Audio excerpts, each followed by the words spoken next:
Now, it's Red Eye Radio. Gary McNamara and Eric Harley talk about everything from politics to social issues and news of the day. Whether you're up late or you're just starting your day, welcome to the show. From the Uniden America Studios, this is Red Eye Radio. Hello and welcome. He is Gary McNamara.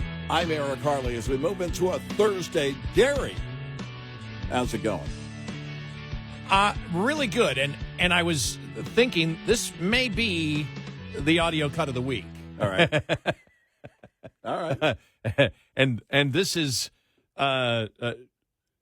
Trump nominated Billy Long, a former member of Congress and former auctioneer, to be commissioner of the IRS.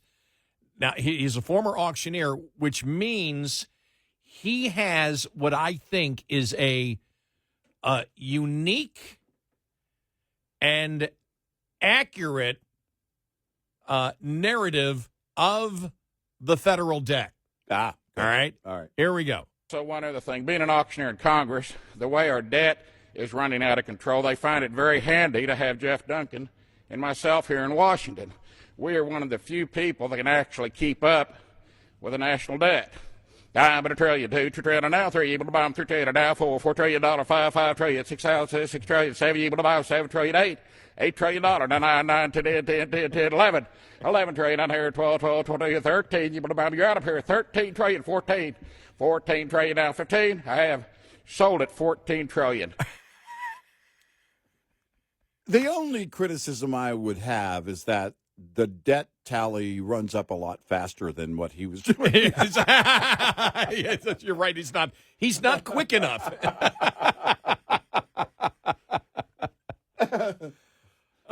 We could put it on 2 times speed and start to get closer.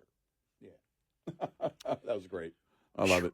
I'm telling you. Yeah. It just, it was one of those days again yesterday, wasn't it? It really was. Wow.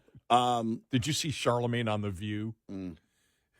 It's like, we're accurate. Oh, no, you get stuff from upstairs all the time. Those are legal notes. They're not correcting us. We're not wrong. Those are legal notes. We'll play that audio coming up a little bit later on. Yeah. I mean, it's just like, oh my God. They're not correcting us. The lawyers aren't correcting us. All right. And the other thing, we're giving you an overview of the show. Mm-hmm. We want to start with SCOTUS coming up here in just a second, but also that the donor, the huge donor, that Lindy Lee. Yeah. Have you heard her talk? Why is she a Democrat? She connects the dots on everything. Yeah. Why is she a Democrat? I don't know. I don't know why you would give that much money to them. I mean, she's absolutely pounding on everything across the board, from how they spent the money,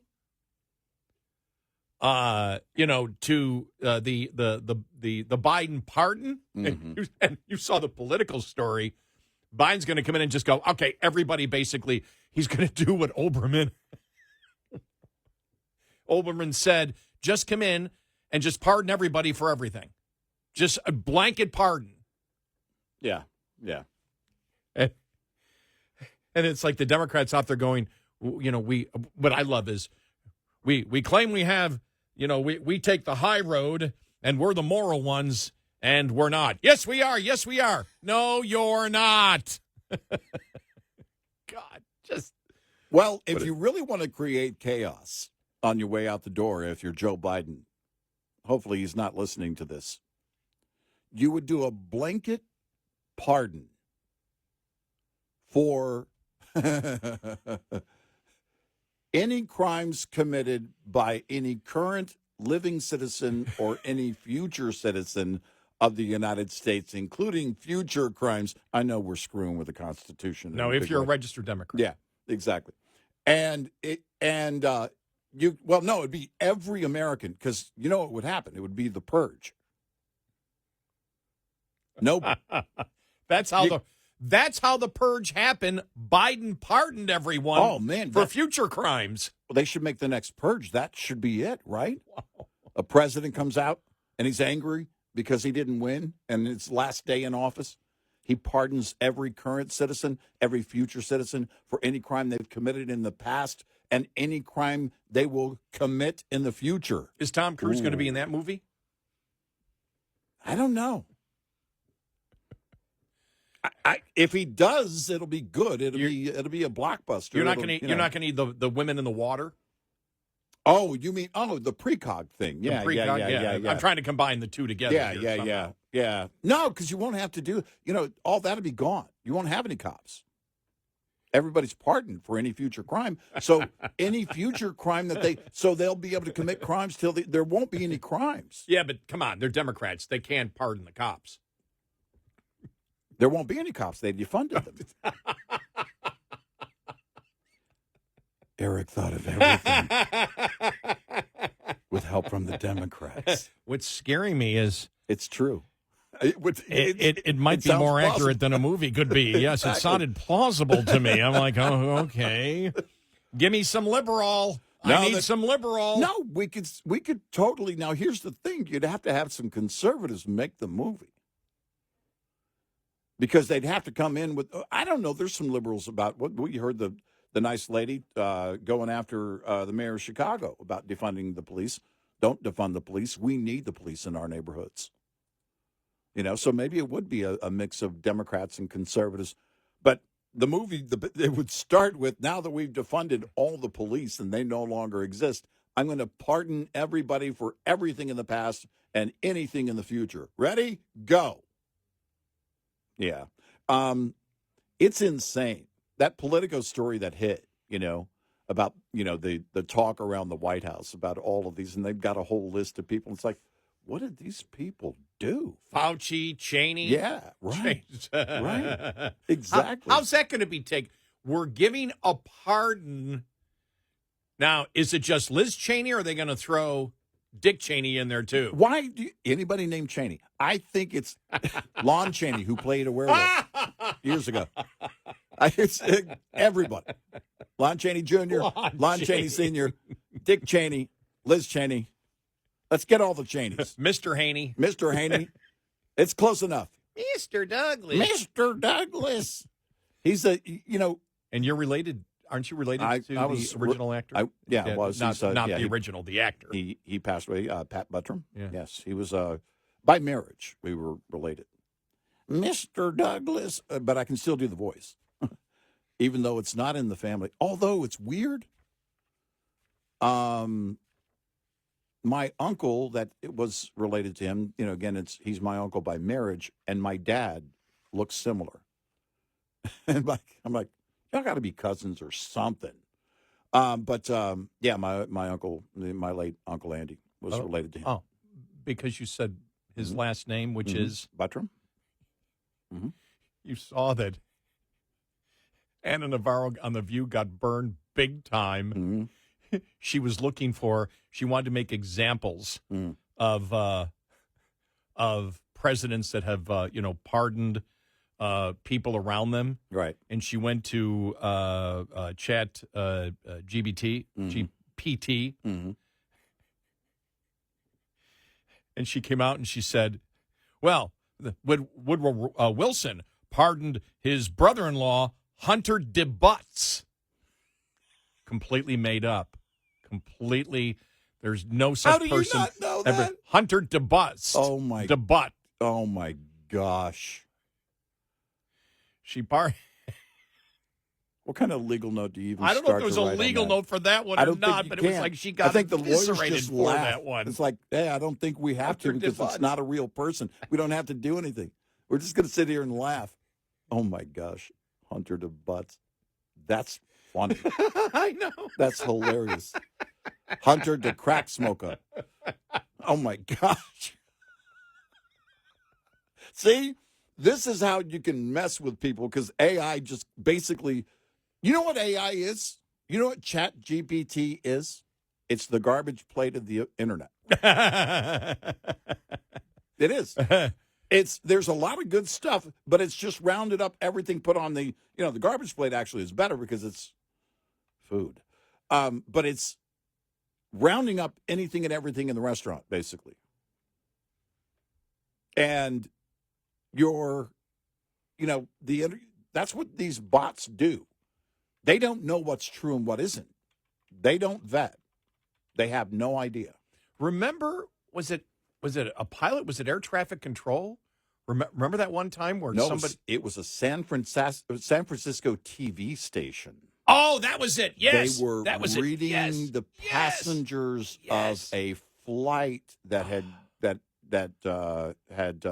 crashed. Yeah. In San Francisco. And that was it. They had I don't know who it was, some jokester.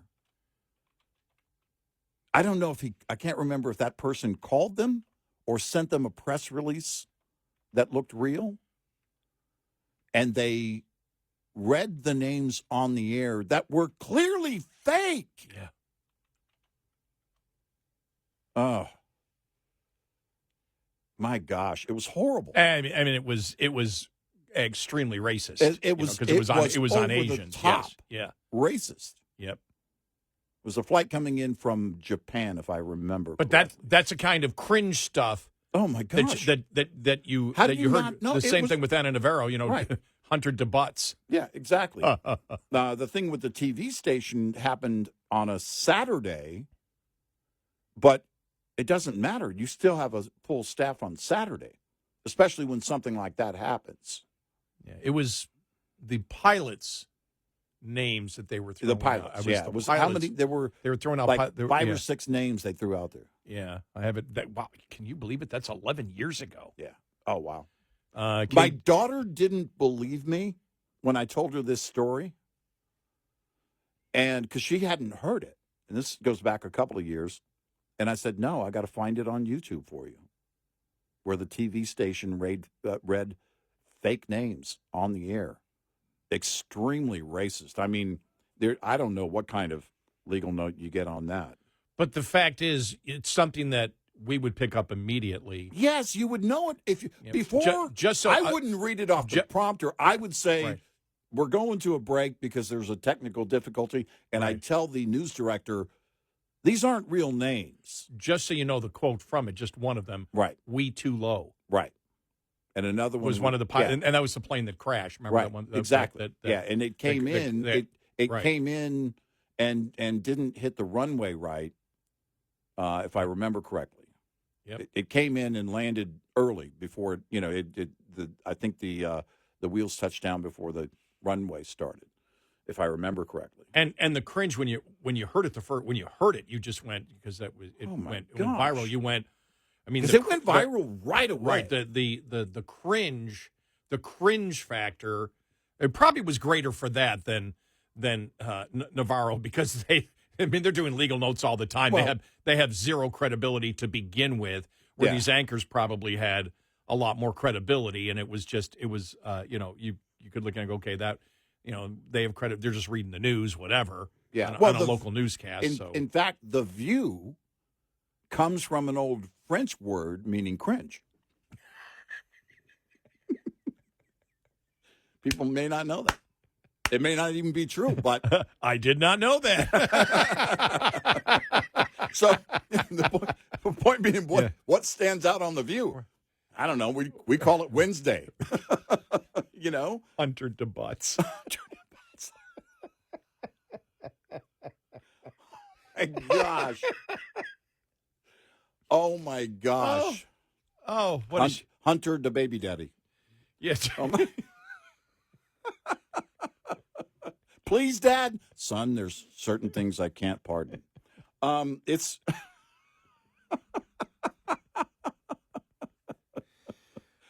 Oh, wow. Oh, it's going to be one of those. We're only to Thursday. But these are all based on real things about the family of the man that's running the White House. I know. It's absurd. How in the hell did it happen? And this circular firing squad going on. Nobody's accomplishing anything from that. They're not moving in the right. They're not sitting there actually having this debate and coming to a conclusion of, okay, maybe this is where we should go down. Right. The circular firing squad is basically trying to alienate anybody who's looking out and saying, there's a problem with our party.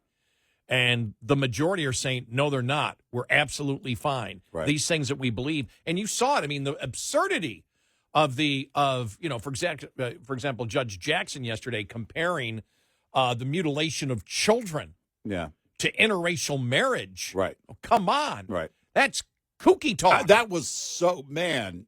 That's just, so many people just shredded that. You're just like, what in the hell? And we'll get into that because, and we don't need to really get into the minutia of it because it's almost like, I think what you're getting from the conservatives of it is, we don't get to do this. The legislature gets to determine. Yep. Legislature gets to determine what the medical laws are going to be in the state. Right. Who asked the immutable question?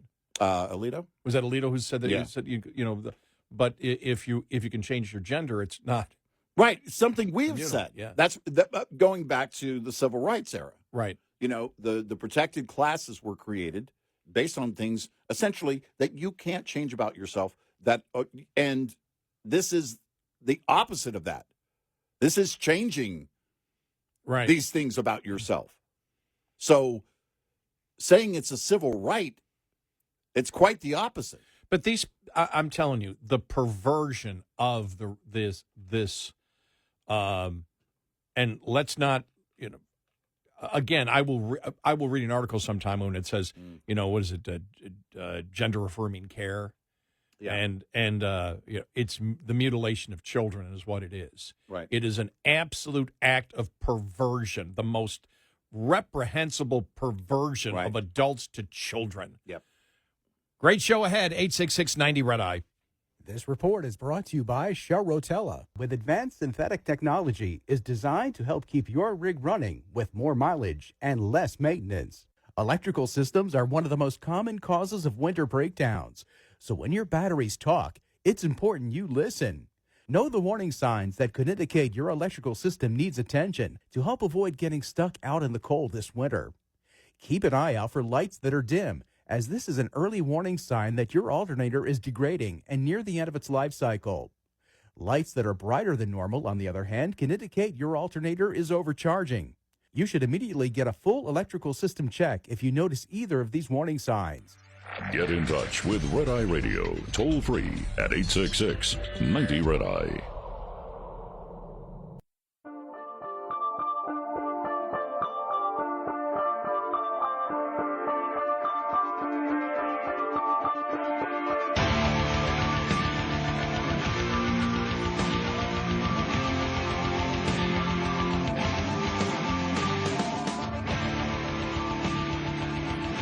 It's Red Eye Radio. He is Eric Harley, and I'm Gary McNamara. All right, we'll get to specific things coming up here and delve into them as we always do. But the LPGA has now updated their gender eligibility requirements. All right.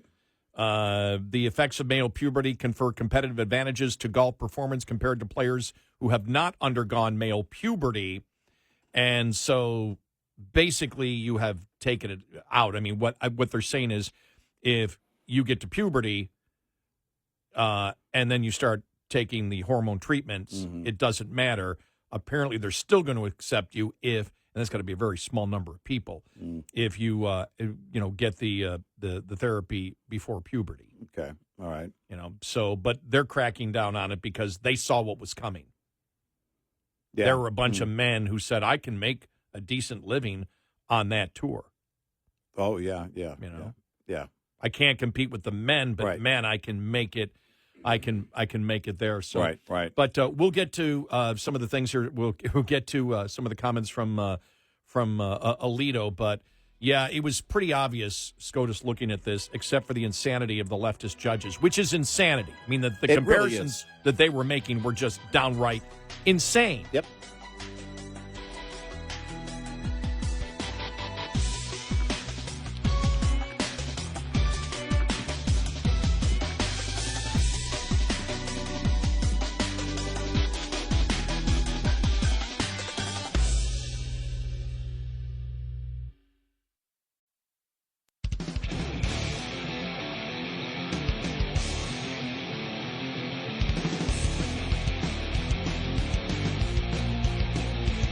If the two idiots overnight can understand it, so can you. Red Eye Radio.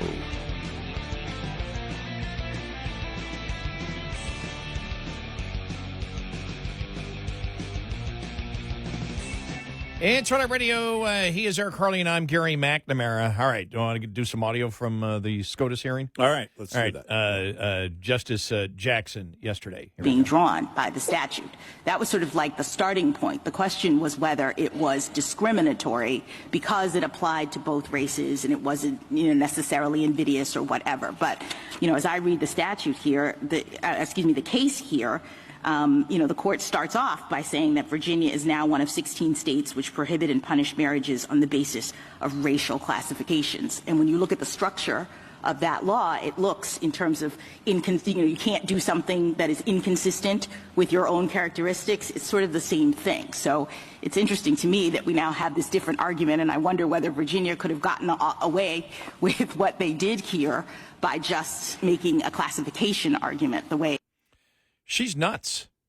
Now, remember, she's the one that cannot define what a woman is. Well, it's the first very thing, important to understand. Yeah, it's the first thing. When Right. she started saying this, I thought, okay, is she going to start out by defining a woman now? Well, we had said she should recuse herself from any transgender issue because she can't identify what a woman is. Right. Either that or she lied under oath. Well, we know she lied under. We know she lied under oath, Yep. and that's why we said, because this is the kind of thing we said back then. Republicans should have made a bigger deal of it. Wait a minute, you can't identify. You want to be on the highest court of the land, and you can't tell me what a woman is. They should have pounded her on that. What do you mean you're not a scientist? There's things that they're saying you rule on. You've ruled on thousands and thousands of different cases where science came into it, Right. and you didn't recuse yourself there. Doesn't require your expertise. Right.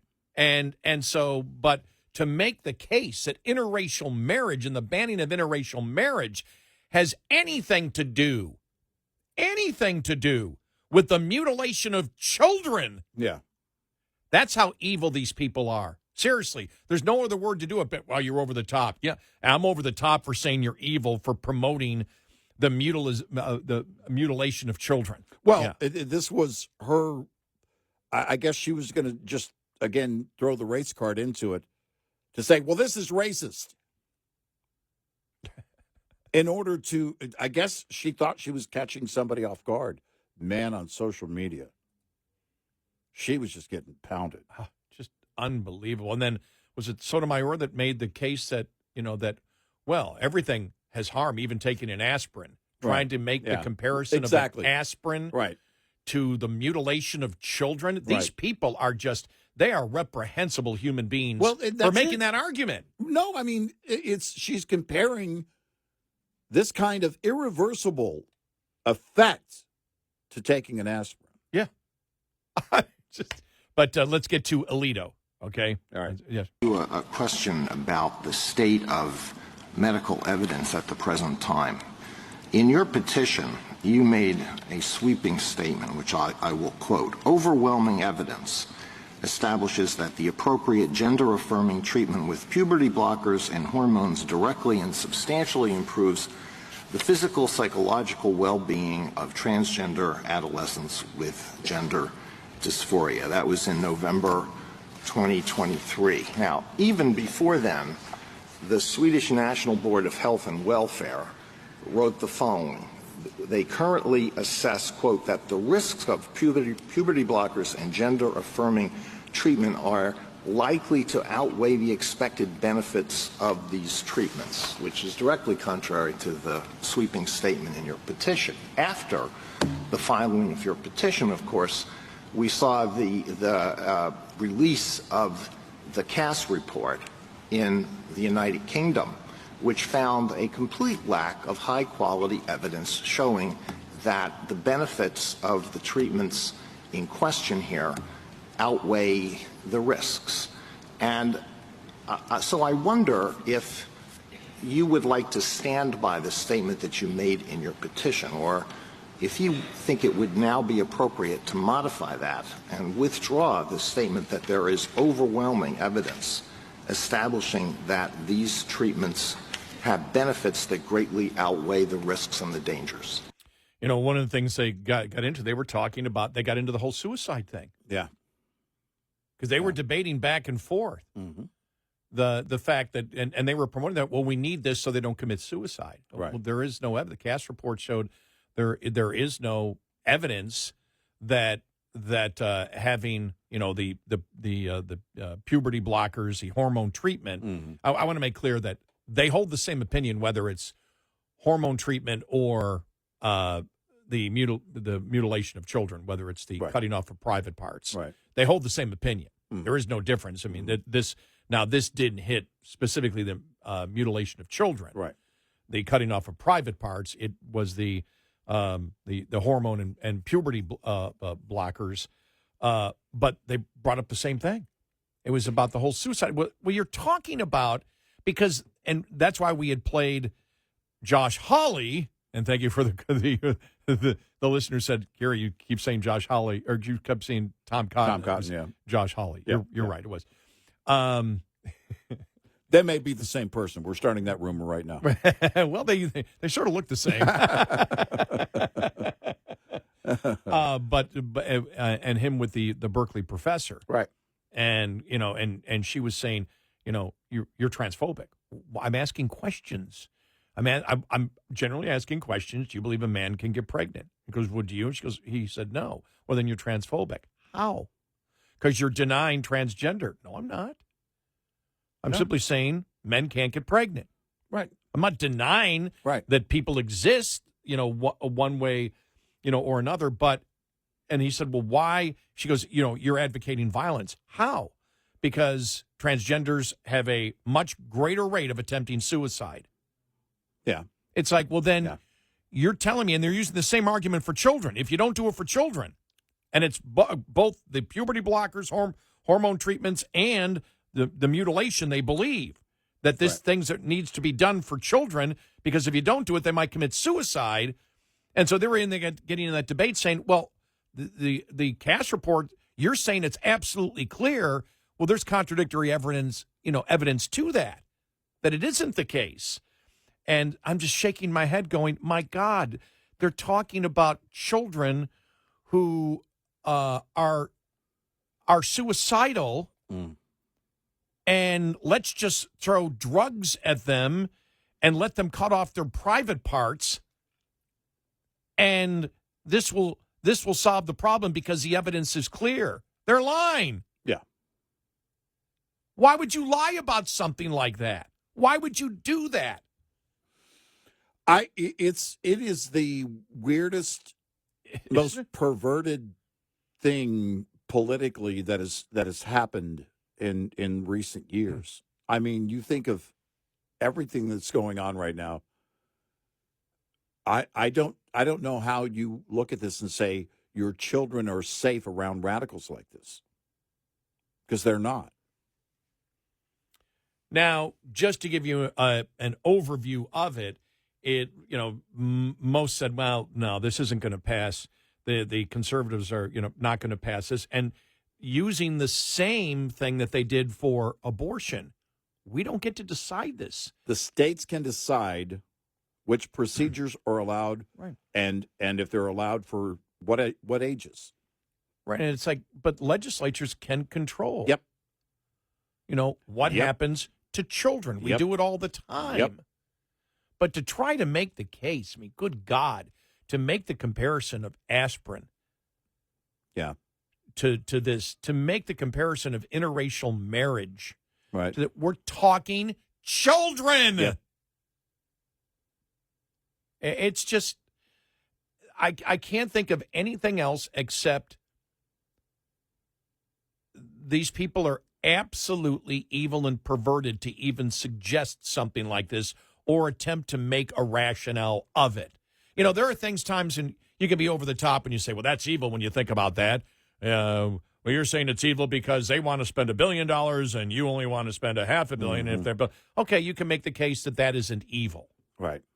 And if I said something like that, you can make the case, Eric, you're being over the top. Mm-hmm. This you can't. You're talking about children. In fact, every time I think of that and how perverted and evil it is, those two words seem like understatements. Yeah. They don't do enough to describe how bad this is. Yeah. That's a great point. As powerful as each of those words is, they still don't do enough on this front. Has the word been created yet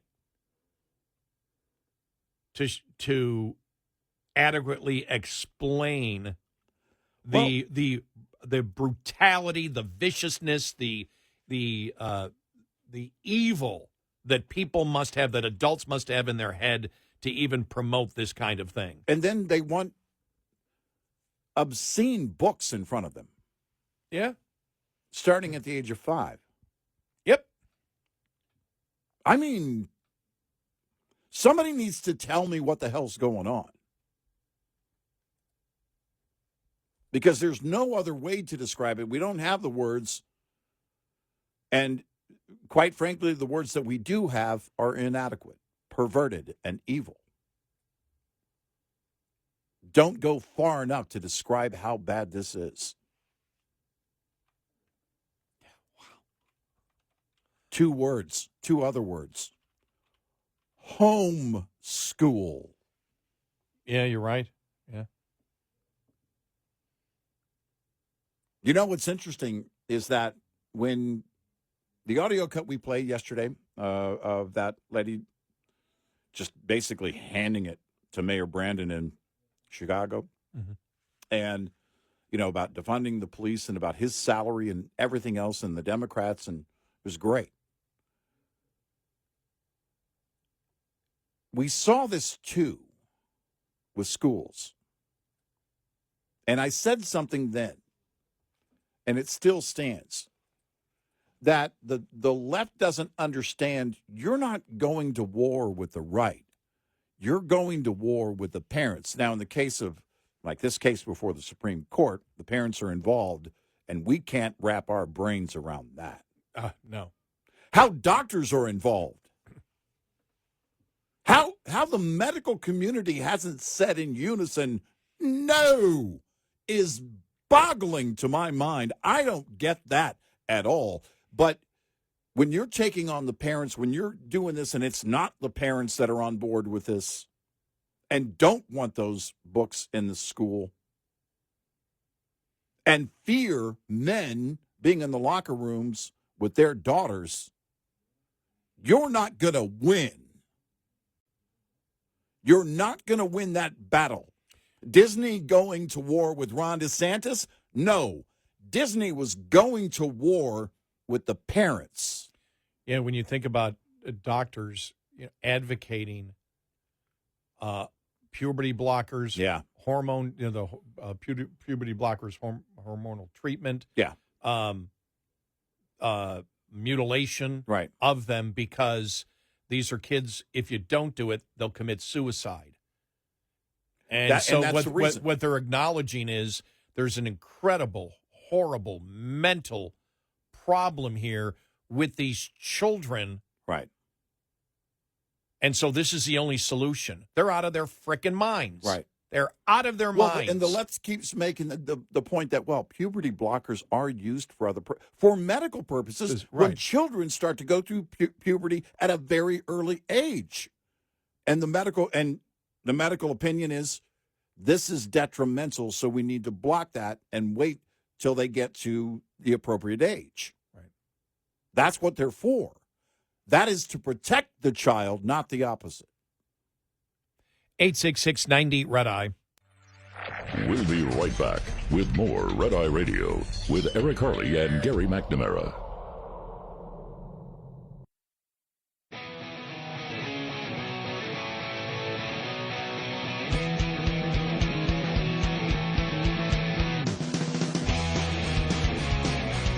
It's Red Eye Radio. He's Eric Harley, and I'm Gary McNamara. You know how bad it is right now for the left? They're using the argument that liberals used to use against us a long time ago, and then had finally had to give it up. But Riley Gaines had a field day yesterday, and there was one post. I don't even know who this guy is, but he wrote, Riley Gaines, who has a BA from the University of Kentucky, thinks she's qualified to judge the legal chops of a judge who graduated magna cum laude from Harvard and cum laude from the Harvard Law School.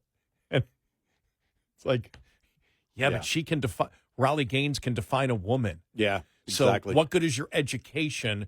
You're claiming that all these titles, as my father always used to say, still says it. Yeah. People get a title and they believe they have an infusion of brains. Right. And the two necessarily don't come together. But it's like, it doesn't matter with the education. So you're talking about the Ivy League schools that practice anti-Semitism, that are bigots and racist, Right, and promote it? right. So because they have a degree, they get away with it? Yeah, so what's this higher education? What are you getting out of this? Higher education does not mean you have an infusion of actual brains or critical thinking skills. Exactly.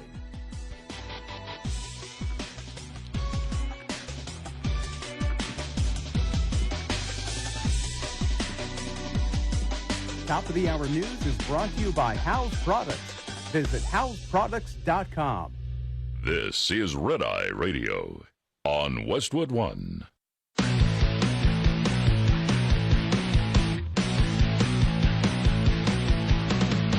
Now, it's Red Eye Radio.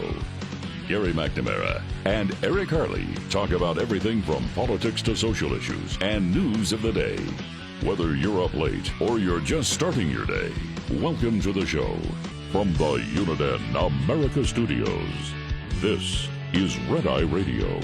All across America and around the planet, we are Red Eye Radio. He is Eric Harley, and I'm Gary McNamara. Good morning. Thanks so much for being here. As always, we made it to a Thursday. Reading here from National Review, Dominic Pino. There appears to be some confusion about this online, so here it is. It is plain and simple. Murdering corporate executives is evil. Yeah. Where do you start with that? Well, I mean, you saw it on there. Well, what do they expect? Because they deny. No, I mean they deny claims. Yeah. What? Are you out of your? You know what it reminded me of? I mean, on a much smaller level, I'll never forget. And when I was working in Buffalo at the time, doing a local talk show, and I had gone on a Friday evening to take $40. Boy, that was a long time ago, because who just gets $40 these days from an ATM? Right. Why waste your time? Inflation. You spent $60 in gas to get there. But I went to the local ATM right around the corner from my apartment and got $40, and I got 60. There was a piece of gum attached to it, and so I said, "Oh, okay." So Monday morning, I went back into the bank and gave them their $20 back. They were absolutely floored. They couldn't believe somebody did that. I said, yeah. So it gave me, I said, I put in for 40, and I had the receipt 40, and it gave me 60. I said, so just wanted to give you, they didn't know what to do. They didn't know what to do. One time I had a pack of batteries, and batteries are expensive. I mean, they're like $15 for, the large pack of AA batteries. And I had them in my shopping cart, and they were behind something, and I didn't see them. So when I got out to my car, they weren't in a bag, and I knew, and I checked my receipt. Oh, dang it. I didn't pay for them. I threw everything in my car and ran back in, and there was a lady, a cashier, a lady at the register, and I said, hey, sorry to interrupt, but I didn't pay for these. I got out to my car, and these were in my basket. I need to pay for them. And she looked at me like she didn't know whether I was going to rob the store or, I mean, it was like you were insane. And I was like, I'll go get in line. I was just, let the cameras show I came back in with the batteries. Well, that has happened to me in stores. The point about the ATM is I went back on the air the next day and just told the story. And I had to go to the bank manager, and they took the 20 back, but they were like, wow. And he goes, well, nobody would do this. I go, what are you talking about? They go, most people wouldn't give the 20 back. And I said, well, it's not mine. Yeah. I didn't do anything extraordinary. It's not mine. Yeah. And it's that simple. There is no there was no temptation.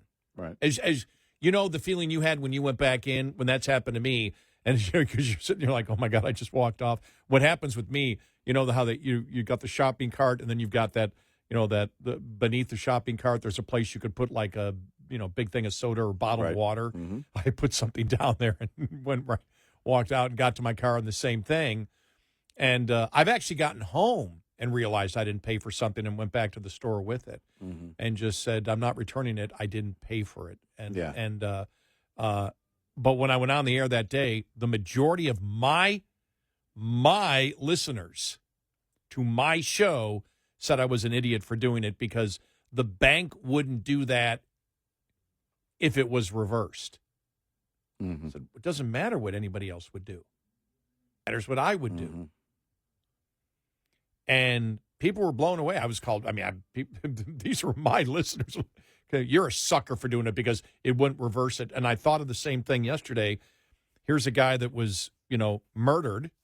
And I don't know. We don't know the detail. Nobody knows the details of it. Everything is source stories. We don't know. As to why he was murdered, you mean?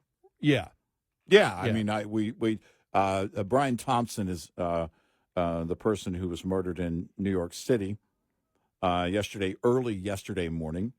And he was the CEO for the last few years at United Health Group. He had been with the company since 2004, so 20 years he was celebrating with this company. He started as an executive.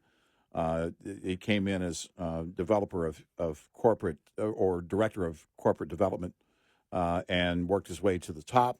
He'd been there for a few years, and they were there at their shareholders meeting in New York City, and he was on the street heading to that meeting. And a gunman, police say this was planned, and the gunman had been waiting for him and shot him multiple times. They took Brian Thompson to the hospital. He was pronounced dead. His wife had made a statement saying that they had received threats, that Brian Thompson had received threats related to his work. We don't know any more about that, but the police are still looking for the gunman. But the number of people where you saw on social media, well, he is a CEO of an insurance company. Mm-hmm. Just bringing that up, the implication is, well, he partly deserved it. Mm-hmm. What the hell is wrong with people, Eric? It's one of the first things that hit me. I guess because of what we do, we expect that you and I have to expect what the other side is, or what the insanity is going to be surrounding anything. And it's part of, those individuals who were talking that way were part of, building out the hatred for the healthcare system in general and all that during the conversations about Obamacare. And it's like, a man was murdered. His wife and 2 sons are grieving. All of his colleagues are grieving.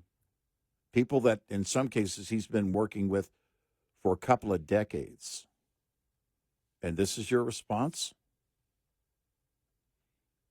It's bizarre. Yeah, it is. It is bizarre. It's unknown. There's been a lot of analysis of the gunman because they did show, there was video that came out of it. There was a camera there, and most of the news outlets did not show Brian Thompson getting hit. They showed it up to the point that the gunman drew his gun, and you can pretty much take it from there. But there is some video that where they closed in on the gunman himself to see if they could analyze basically anything about him. Just like the video or pictures that came out of the gunman in a Starbucks before it happened.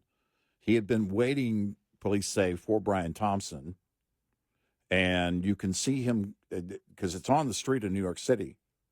Right there in front of the hotel where this meeting was being held. And Brian Thompson is walking, and this man comes out from behind a car behind him. Thompson clearly wasn't aware of that. and he fires. Shoots him in the back. Mm-hmm. Yeah. And the one witness said he'd been there a long time. Yeah, they believe he had been there maybe hours before that happened. Then he gets on a bike and he's gone. It was into the evening, late afternoon, early evening, and they were still flying drones and helicopters over New York City. I don't know what information they have and what they're specifically looking for.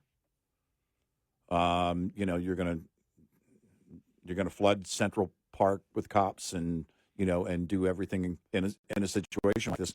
But I don't. It after this long, it becomes a needle in a haystack unless you know something about a specific threat or something tied to a person that can tell you where you can narrow it down and have a list of possible people of interest, and then try and find them at wherever they're going to be, their home or their family's home or whatever it might be. But once it had gone well into the afternoon, I just wondered how in the world the NYPD handles something like this. I mean, it was so wild. It was so, when you hear something like this, we were just talking about the violence in New York City and other major cities on the rise. But this is specific to Brian Thompson. This person was waiting on him. The question is, why? Yeah, because the debate going back and forth about whether this was a professional hit or whatever. Well, when you looked that he was there, the waiting for him at that time, knew what door he was going to go in. It's apparently somebody who was very familiar. And even if somebody is a CEO like that, how do you know when they're going to be where they're going to be? If they're expected to speak, I guess at a certain time. But that was early. That was real very early. Yeah, it was. And like when you go to those events, you'll see there's a list. In fact, when you go into the hallway of all the ballrooms or wherever they set it up at these hotels, there's a list of, okay, here's when everybody's going to speak. You get a whole readout. But this was very early. I don't know if Brian Thompson was scheduled to speak that early. He was on his way to speak there, but I don't know if it was just minutes away.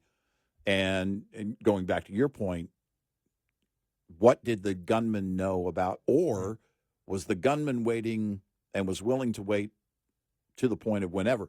Here's the other thing, too. It was early, and it was not crowded.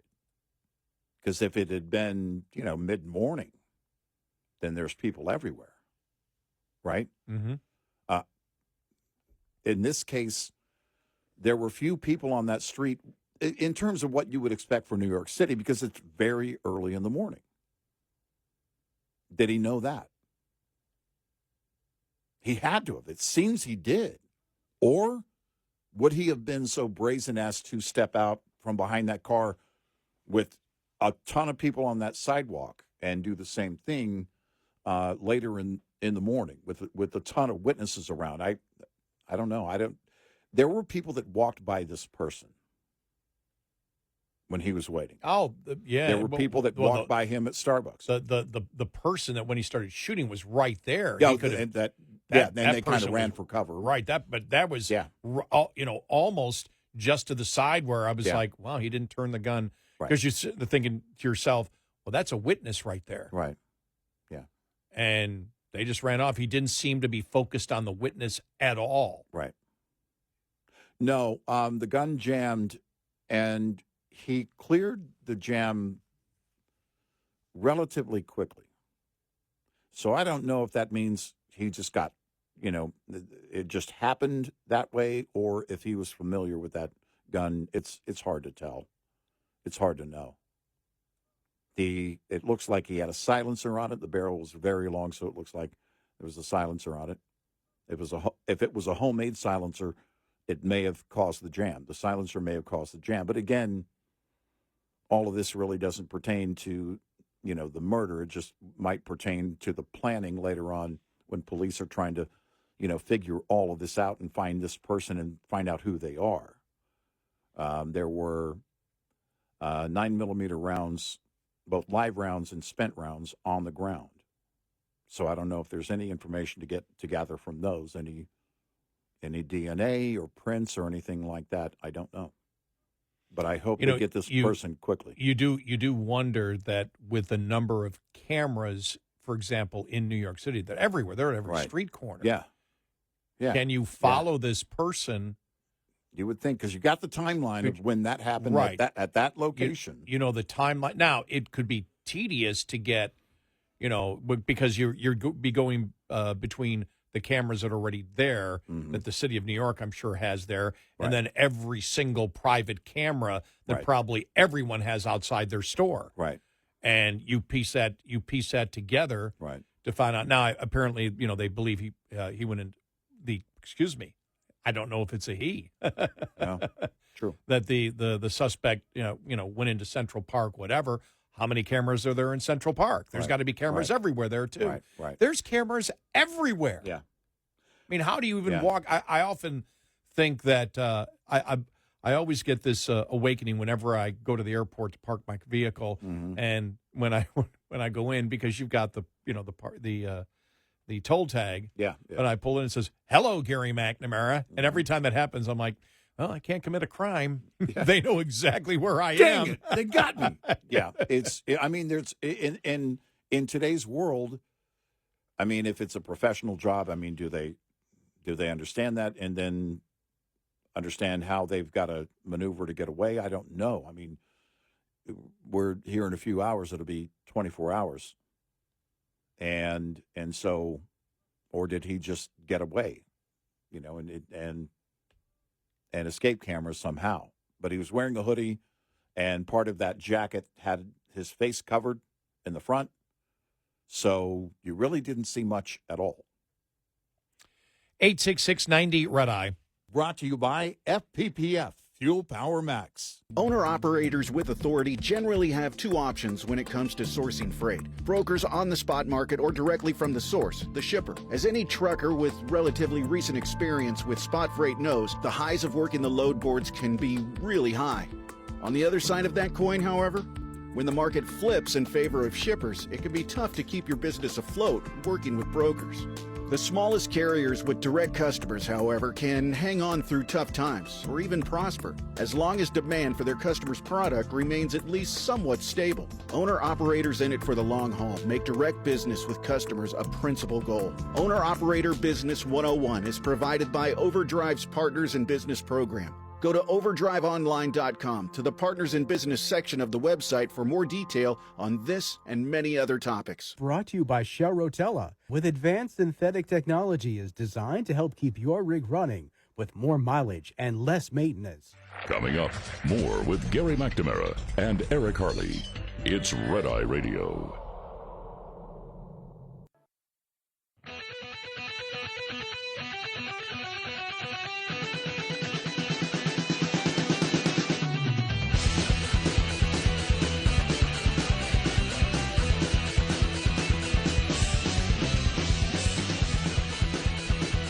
It's Red Eye Radio. He is Eric Harley, and I'm Gary McNamara. Welcome and good morning. Well, I will say this. It was when I saw Lindsey Graham yesterday say he's not going to judge Peter Hegseth on source stories. I went, oh, okay. Yeah.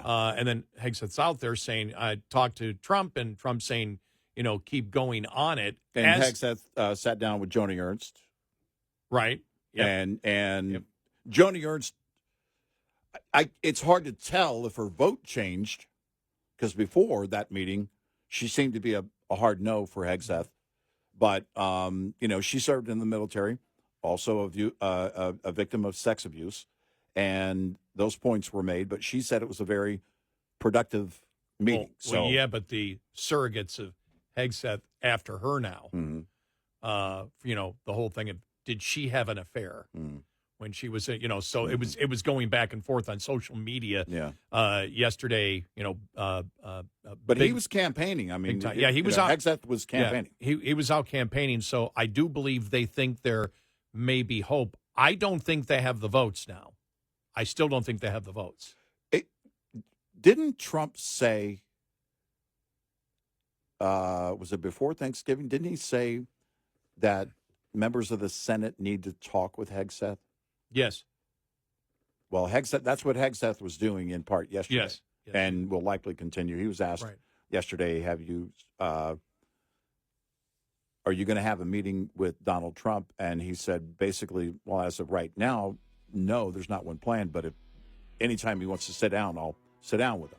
But he's clearly working hard, Hegseth is, on Capitol Hill, which means the transition team is behind that. There's no way that he would be doing that without their approval. So.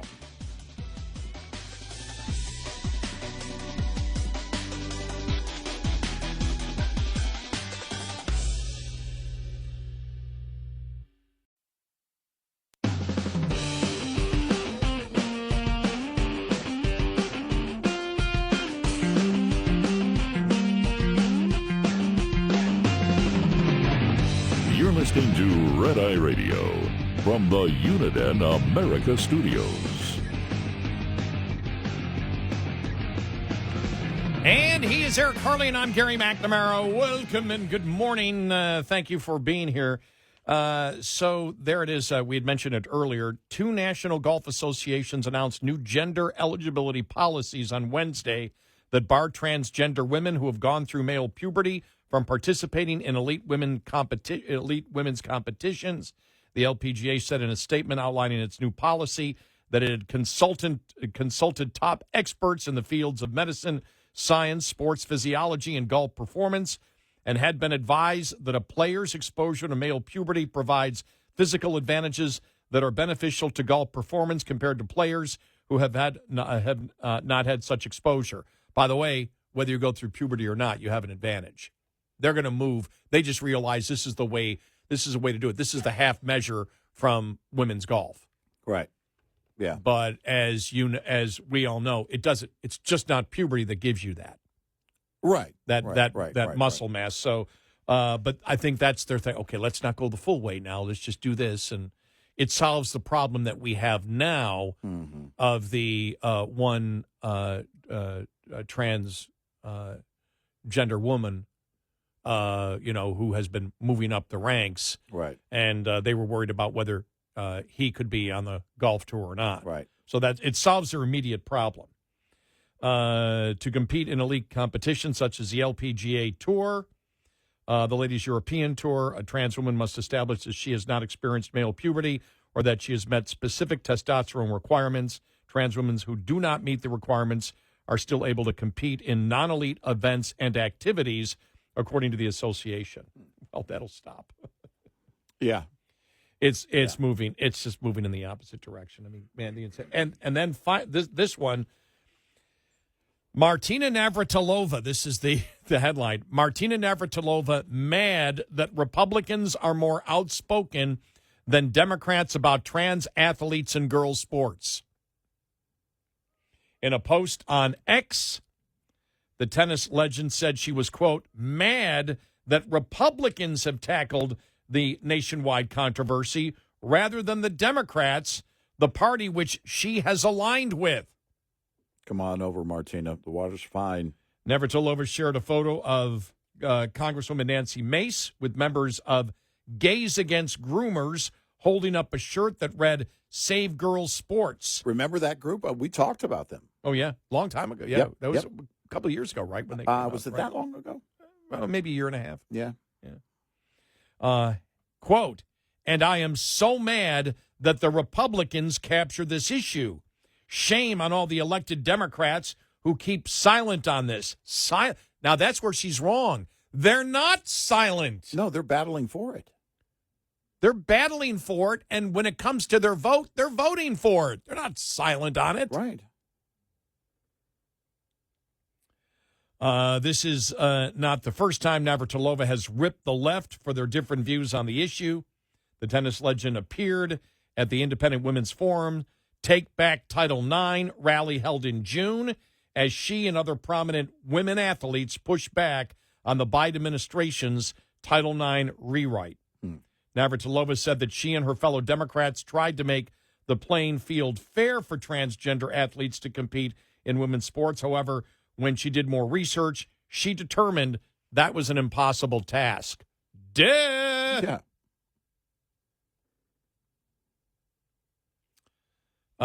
So there you go. All I've got to say is the Democrats that come out, like, for example, she has and some other women athletes that have, do they not pay attention to the identity politics of the Democratic Party? That's the one thing that's really, it is so, the identity politics is so racist, is so bigoted, is so misogynist, it's so obvious. It's something that you and I have been talking about for over a decade. In fact, I believe probably we were the first ones in the United States that said feminism will be destroyed by this. Is she wearing partial blinders, and how can you do that? Yeah, how can you do it when it's so obvious? Yeah. Well, because you have to take it every time, like we do, to the next step, right? The next logical step. We did that years ago, and here we are. Took long enough. It's a whole, thought process, but it's a thorough process. I think she's capable of it. I don't know why she doesn't see it. Again, it's like you put the blinders on part-time. You can't do that. The party you're aligned with, Martina, is working against your interest on this. Yeah. You've seen it, and her, she put this out now. If her eyes weren't opened by after the election, when Democrats, and Democrats even in the media, went after blacks and Hispanics, right? And we just said, wow, it's exactly like we predicted. And hey, we're normal people. Yeah, we have some critical thinking skills. We can connect dots, though. But this stuff isn't complicated. It's like, right, the Supreme Court, Justice Jackson, she's got more legal experience than you ever had. I don't give a damn. She can't tell me what a woman is. Right. And by the way, what is legal experience? What does that mean? She's got the critical, because we used to get this from the left. You guys aren't judges. The judges have the expertise. Expertise in what? Right. Knowing precedent off the top of their head where I might have to look up the precedent? Right? Mm-hmm. What do they have? Is being a judge calculus? I sure hope not. Or was the Constitution and the laws of the United States meant and written so the average person could understand it? See, the basis for the laws, by the way, for those who still want to argue, you guys don't have law degrees. This actually happened a couple of times, and we want to thank the gentleman, a longtime judge in Chicago, by the way, had driven down to an event that I was at. He got there before I did and couldn't stay, but left word with our staff that was there on site before I got there that he was very impressed with the way that we broke things down. And he even said, and this is what I was told, the judge didn't say it to me, and I don't think our staff would lie to me ever again. And he said something to the effect of, in all the years that I've had lawyers arguing before me, none of them were able, I didn't see this kind of demonstration in breaking down the law as it's based in the Constitution, the way they do it. And it's probably because you don't have the kind of time in a courtroom that we have. We have 5 hours a night, and maybe that's it. I don't know. But we took it as a compliment, and he gave us an honorary law degree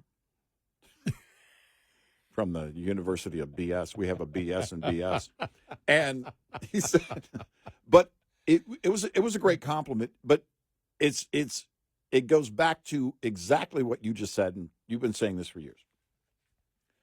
the founders didn't mean the Constitution to be something that's like calculus. It should be very simple to understand, and it is. And all the laws that are based in the Constitution, you can look and you can make that parallel and say, okay, that fits, that fits. Wait a minute. That action there is unconstitutional. Our founders wanted it that way. It's not about spending, I don't know how many hours or years or whatever in whatever experience or getting whatever degree. Well, I always find there's a certain arrogance, narcissism, whatever, when people say that, because it hasn't been said to us in a while, but we used to get it. You guys aren't judges. These people have this incredible expertise to know. No, they don't. By the way, you and I do have gavels. Where's my gavels? Ah, there it is. I didn't know that's behind my. We've got our gavels. We both have gavels. Why did we get these? Thanks to one of our great listeners in Las Vegas. Because he liked the way that we tore down legal arguments, right? She did, yeah. She did? Okay, here. I have mine right here. There you go. Order. Order in the court. Mr. Matlock, sit the hell down and stop. Use some mouthwash. The onions on those hot dogs you're eating outside the courtroom are stinking up the whole place. There you go. Good cracker. But there's the that's Andy Griffith in the cracker commercial. But it's there's the, again, the basis of it. Yeah, we can't cite precedent, but we can look at things. And by the way, no, but we can find it. I can certainly. We can find the precedent. I can Google like nobody's business. Right. But no, the idea is to understand when the actual arguments are being made, what's based in law, what the role of each branch of government, including the judicial branch, is. Yeah. And we heard that from the Supreme Court. I think they were alluding to that yesterday in the hearings on the transgender case. But they've talked about that. They talked about with abortion and basically this is our role. We don't get to do this. Your elected representatives, either at the state level or at the federal level, can do these things. And and when you look at the very basics of it, what the structure is in our form of government, it's not hard to understand at all. No, in fact, when I had the discussion one time after the Dodd's decision, I was talking to when I walked in to the Marina Bar and Club around the corner from me, restaurant, everything else. Yeah. And all the boat people were there. They call them the boat people. And I was on vacation. I walked in because I knew they'd all be there on a Wednesday night. These are all the people that have boats. Mm-hmm. And so I walked in and somebody you could see them whispering. It's like, he's talk show host. These are McNamara. Plus, you made them play your theme music when you were walking. Right, I walk in and they play McNamara's band. My name is McNamara. Exactly. I'm the leader of the band, and so. Yeah. But it was like, so what do you think about the Dodd's decision? What do you think about it? And we've gone into that discussion before. But after I was done talking about the fact that, do you believe the judges are fascist? Well, yes. Well, no, they're the exact opposite, because what they said is that we don't get to decide this. The people of the United States, just like the law. Right. The law is the people of the United States through their elected representatives making the law, including what murder is and what murder is not. Right. And they're saying we don't get to make those decisions. The court back in the early 70s that passed Roe v. Wade, they're the ones that did the wrong thing. They, as judges, don't get to make law. Every single person, because I had that discussion then for the next year with 7 or 8 different, all were women, that challenged me on that, and everyone went, okay, I see what you mean. Like I was saying, how are you so smart in the law? And that is so stupid, because that's not being smart in the law. Right. That's just a simple concept of understanding our system of government, which everybody should be able to understand. I was sort of ticked off that they thought that there was some type of higher intelligence that I had that figured that out. Right. Oh, wow, you're just this higher. But there is a certain elitism when people say that, when they say, well, you're not a judge, as if the law was made only for the elite. And therefore, the law, when it applies to you, you can't complain about it because you don't understand it because you're not part of the elite or the highly educated, legal profession out there who are the only people that should understand how it works. Would that be sort of unfair if you're saying that people should be judged in a legal system that nobody understands, right, and don't have the ability to understand? Which means that the 14th Amendment applies to nobody because unless you're a lawyer, right? Because you don't have it. If you don't understand it in the first place, how are you going to be protected? Yeah, well, see, it's meant to understand. That's why you have an attorney. Your attorney can translate on some issues because it moves pretty quickly. Not that I have any experience in courtrooms whatsoever. The only thing, but it's meant that everybody can understand it. I've been up front. There's one thing in law I don't understand. I've never been able to figure out antitrust laws. I don't find a consistency in the federal antitrust laws. Yeah, they're all over the place. They're all and they're applied like just throwing it at the wall. No, I'm with you on that. Yep. 866-90-RED-EYE. Lines open for your calls. 866-90-RED-EYE on Red Eye Radio.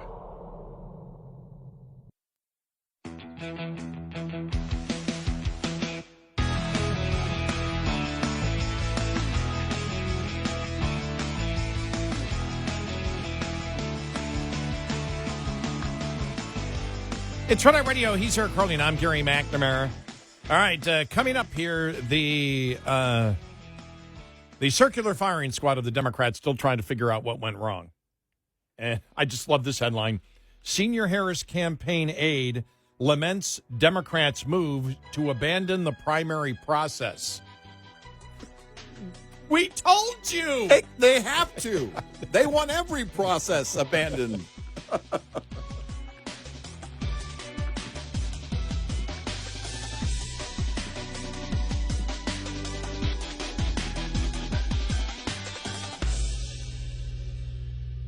This is Red Eye Radio on Westwood One.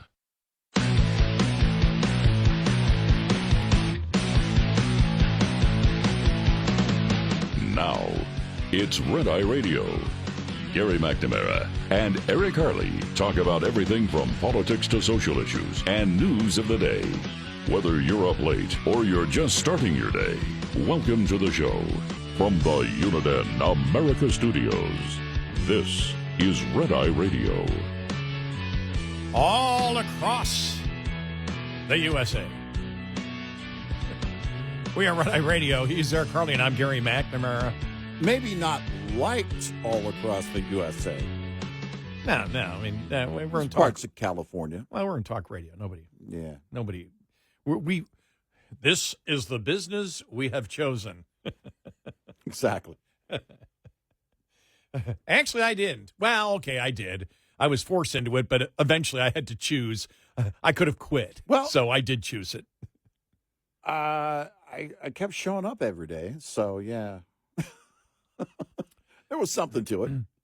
So here it is. All right, what do you got? We had mentioned earlier, The View co-host blames ChatGPT after making pants-on-fire claim about the Biden pardon.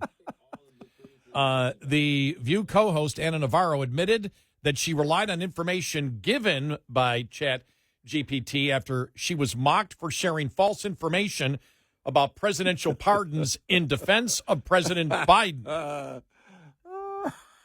She wrote on X, Woodrow Wilson pardoned his brother-in-law, Hunter DeButts.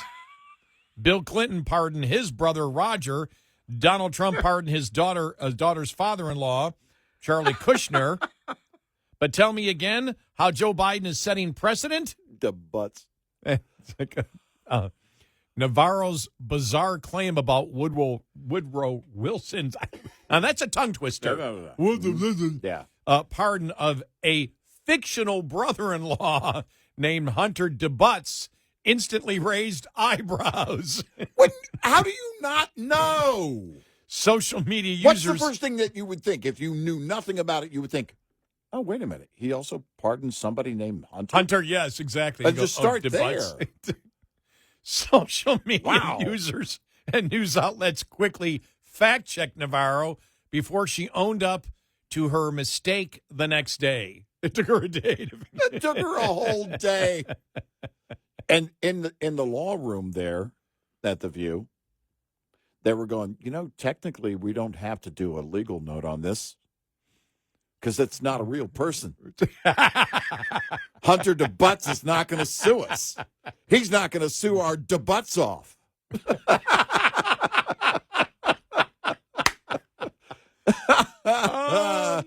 Oh my gosh. They were rolling on the floor in the law room at the View. My gosh. Well, she did it on social media, but still, it wasn't. Yeah, right. Yeah. It was a social media post. Right. I just. God. But those lawyers had to have laughed their butts off.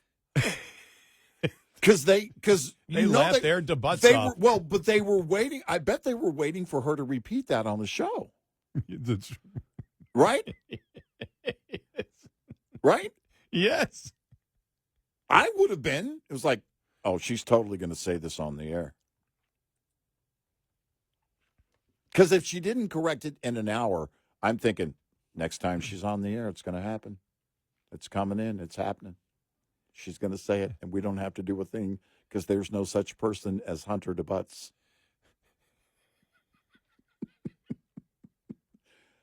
And then someone calls, I'm the attorney for the heirs and the descendants of Hunter DeButts.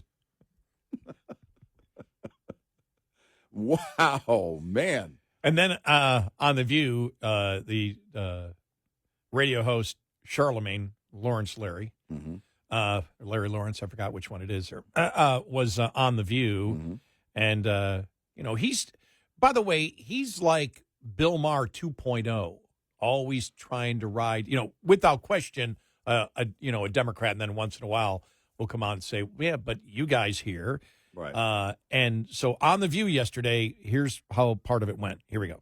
Now that Trump has won, you say that you don't think cable news will ever truly cover him honestly again. Why? Well, not even just cable news, no network. Nobody, because they didn't do it before, so why would they do it now? They're scared to death. What He's the about president of the United States of America. Have you watched The View? Yeah. Well, let's be honest. Sonny, I saw you have to apologize a couple times last week, so somebody's coming with some notes from downstairs. I'm not apologizing. Okay. I'm making a legal note as an attorney of law. Because we have a petty president, incoming, yes. that is going to be very litigious. Who is litigious, but that doesn't mean that's not a mistake. Check ourselves if we're not normalizing. Oh, man, I'm telling you. Yeah. Accurate The View. These people are, they're doing double doses of the drug Liberol, as if you've been listening, that we've come up with a fictional drug called Liberol. Yeah. That talk about the truth. We tell the truth all the time. My God. At least part of their audience has to be the same people that watch the Kardashians. Right? You're just watching the show. It's just oh my gosh, I can't believe somebody still puts this on the air every day. Now, a significant number of liberals are watching it, but seriously, how does it stay on the air? Sonny is making it sound like she's the one, that they're the ones that are initiating the legal notes. Yeah, like she did that herself, right? We're an attorney as if they do it. Right. That's coming from outside. Right. That's because the lawyers don't trust you. Right. Your own show doesn't trust you. Right. She didn't make that choice to do that. Right. We don't sit there in the show and say, oh, excuse me, Eric, you said that. Legal note. Mm-hmm. That's because other attorneys are watching you saying, we can't trust you. And by the way, the legal notes, they're trying to make the case. And this is where Charlamagne made that's because you got a president coming in. He's going to be litigious. No, they were doing legal notes before he ever won. Oh, yeah. How long has it been going on? It's years. Yeah. It's, I think, a year and a half. We've been talking about it. Yeah, about a year and a half, 2 years, whatever. Legal note, it's 17 months. No, yeah. I don't. But yeah, it's an absurd idea. Legal notes as an attorney. No, you didn't do that. Right. You didn't come up with it. Yeah, I caught that too. The show's producers did. Right. So there, you're lying right there. You're saying you tell the truth. Exactly. You're lying. That would be funny if they sent her a legal note to clarify that she's not the one that initiated it. Oh, I so would have done that. I so would have done that. God, it's amazing. Oh, my gosh. But, I mean. Have they done an SNL on that, on legal notes yet? I bet they haven't. They need to. Where everything they say, it's just legal notes being handed. They're just going back and forth, right? Like the kid who retrieves the tennis balls on the court, just running back and forth with legal notes the whole time. You just mentioned that. I was going through, YouTube. As I'm doing show prep, I go through different stuff on YouTube, what congressional hearings, just audio cuts we're going to use and all that. Yeah. And then I'll forget about it. It just goes in random shuffle. Mm-hmm. And it had to be from the late 70s. It came up. Oh. SCTV. Mm-hmm. One of the funniest bits I ever met. It's like SCTV Christmas. Oh, wow. And it was, they started out and it was Liberace singing a Christmas carol, and it was who was it? Liberace was it Martin Short? No, it was Bob and Doug McKenzie. I forgot their real names. Oh, there's what's his name from Ghostbusters, and I forgot the other one. Yeah, it was the other one. Yeah. He's Rick Moranis is one of them. Yeah, Rick. And why are we both blanking on the? I can't think of the other guy's name, but he was Liberace, and he's playing the piano, singing a Christmas carol, and there's a guy behind him in leather with a whip, whipping him. And so he's singing it, and all of a sudden it's like, because it's Christmas, with SCTV and Liberace, and they say, and now Elton John, and it was fantastic because they had the music. He wasn't really playing the piano. Dave Thomas, yes, Dave Thomas was Liberace. Rick Moranis was Elton John with the big glasses and dressed like, and wow. so Dave Thomas is playing the piano like, it's all dubbed in, right. Like Liberace singing it. Yeah. And then it was Rick Moranis as Elton John, like doing the same song, but in the Elton John style. And they actually did it where you went, oh, my God, he's doing the Elton John style. He's doing Liberace. Yeah. And then they're like trying to outdo each other. Right. And finally, Rick Moranis gets up, takes a ball like Elton John would. Remember, Elton John used to kick the ball around stage. Right. Kicked the ball. It bounced off the wall, hit Liberace, Dave Thomas, in the back. Threw him right into the piano. The top of the piano comes crashing down on him. I'm roaring going, God, that was so. I love it. That was so good. Yeah. It really, really was. But we need more comedy like that. But when you said SNL, I just went, oh, man, I got to tell Eric about that one. Oh, we're on the air, too. So I'm telling everybody else about it. And we need, and Martin Short. I've just gotten to where any clips that come up with Martin Short. Jiminy Glick, by the way, when he was doing it, I never really got into it. I've gotten so into it with all the clips on YouTube. It's hilarious. Then when he played the lawyer. Oh my gosh, the lawyer from 60 Minutes. Remember the cigarette, the tobacco lawyer? That he was a tobacco lawyer. And then remember, he was also defending the novelty toy company for putting out defective whoopee cushions. Yeah. And who was doing Mike Wallace? Oh, Harry Shearer. Harry Shearer was doing Mike Wallace. Yeah. Well, I watched, again, doing the same thing because I just throw it on YouTube as I'm doing show prep, sitting on my recliner. Right. I'm just going through stuff. And the Jason Alexander podcast came up, and it's pretty good. Yeah. It's actually really, really good. Yeah. And they had Jaleel White on, the actor Urkel. Yeah, right. You know that, because I just assumed, okay, here's a kid got thrown into it, they wrote it, and he's probably going, I don't want to be doing this character. Right. He was into the character. He created that character, and that character initially came from, what was it, the character that Martin Short Short did. Was it, remember the one where his hands are all over the place? Yeah. Oh, I can't think. Ed Grimley. Ed Grimley, Ed Grimley. Right. Urkel came from Ed Grimley. Wow. That character. He did. Wow. I'm like, whoa.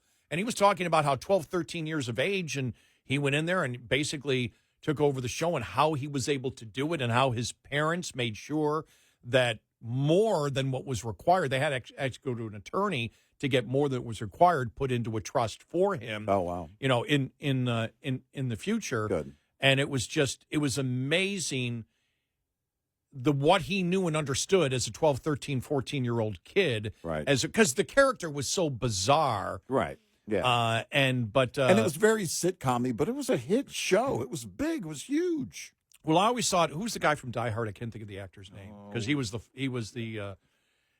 like his surrogate father, even though he wasn't the father. Right. But when those two got together, they were a great team together. They really were. If you go back and look at it, they were fantastic. Reginald VelJohnson. Yes.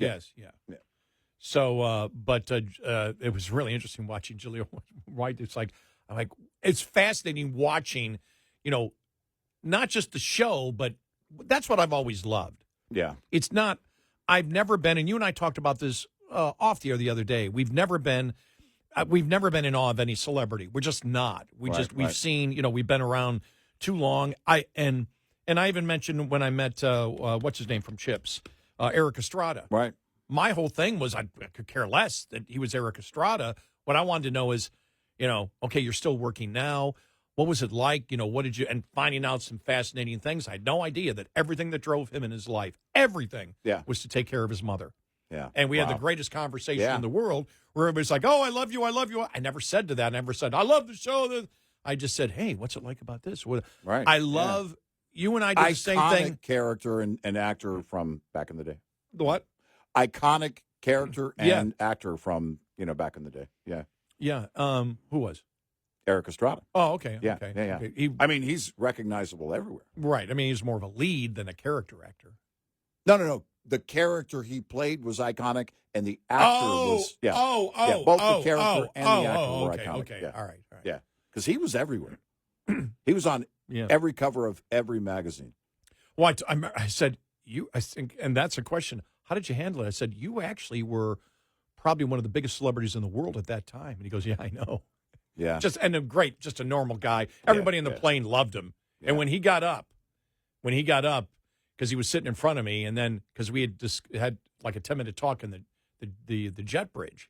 Oh yeah, just about and because I was in, and I was like, oh, you are Eric. No wonder everybody's looking at you and coming up. People would walk up. We're sitting there, and they just take the phone. I'm taking a selfie with you. Boom, and take the selfie with them. Right. But when we were, the plane was going for a while, probably an hour, and he got up and stretched and came back and I was right behind him, and he stood right there for the last hour and a half of the flight, and we just talked about life. And I'm like, what a great moment. This is awesome. Yeah, but none of it was, I'm a star. It was like, how did you handle this? And what did you do here? And how? And when he talked about suing the network, when he was off of Chips, remember, for a while. Mm-hmm. And when he talked about, because I was, he said, he goes, I was a big fan of what Jim Garner did. And I went, I'm reading his book right now. He goes, you're kidding. I go, no, I'm reading his book. Rockford Files. Rockford Files of how he challenged the studios. And so it got into negotiations and things like that. It was much more of the business aspect of it. That's the kind of stuff I love. The celebrity stuff is like, okay, it's what you do. It's part of what you have to deal with. How did you get here? How did you do that? Yeah, I love that. Which is what I find fascinating.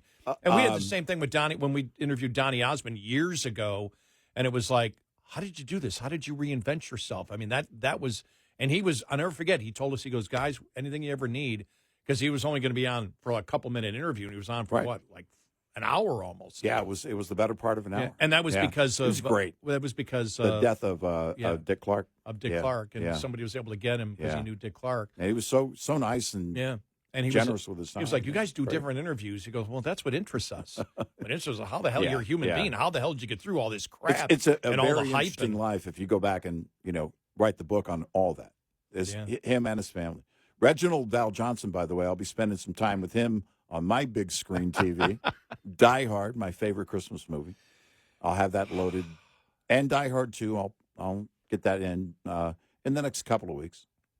But the whole thing with the whole scene with the Twinkies. My wife she wants to tape my mouth shut during that scene because I'll just sit there and quote the stuff as it's going on. I love it. I love that. Loved him in that movie. He was great. 866-90 Red Eye. Get in touch with Red Eye Radio, toll free at 866-90-RED-EYE.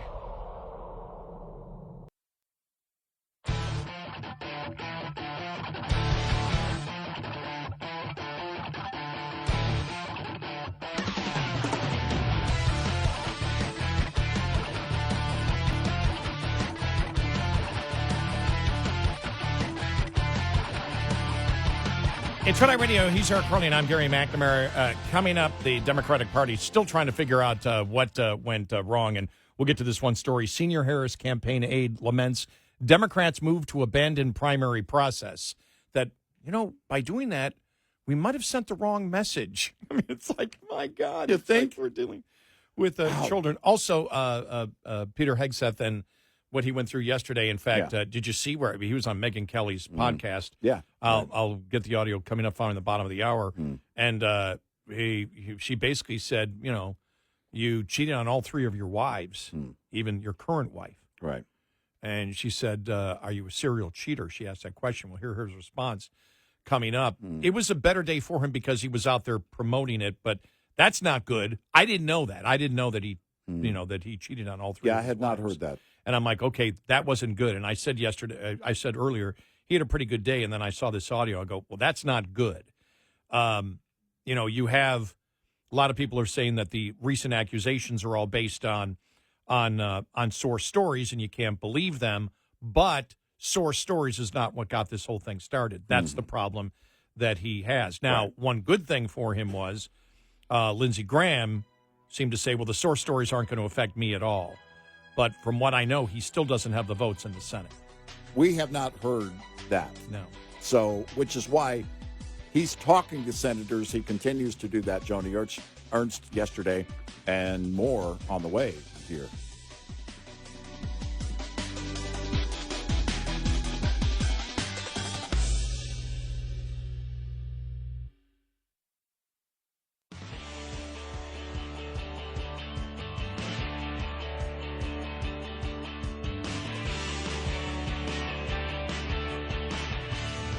Links to everything Red Eye on the website redeyeradioshow.com.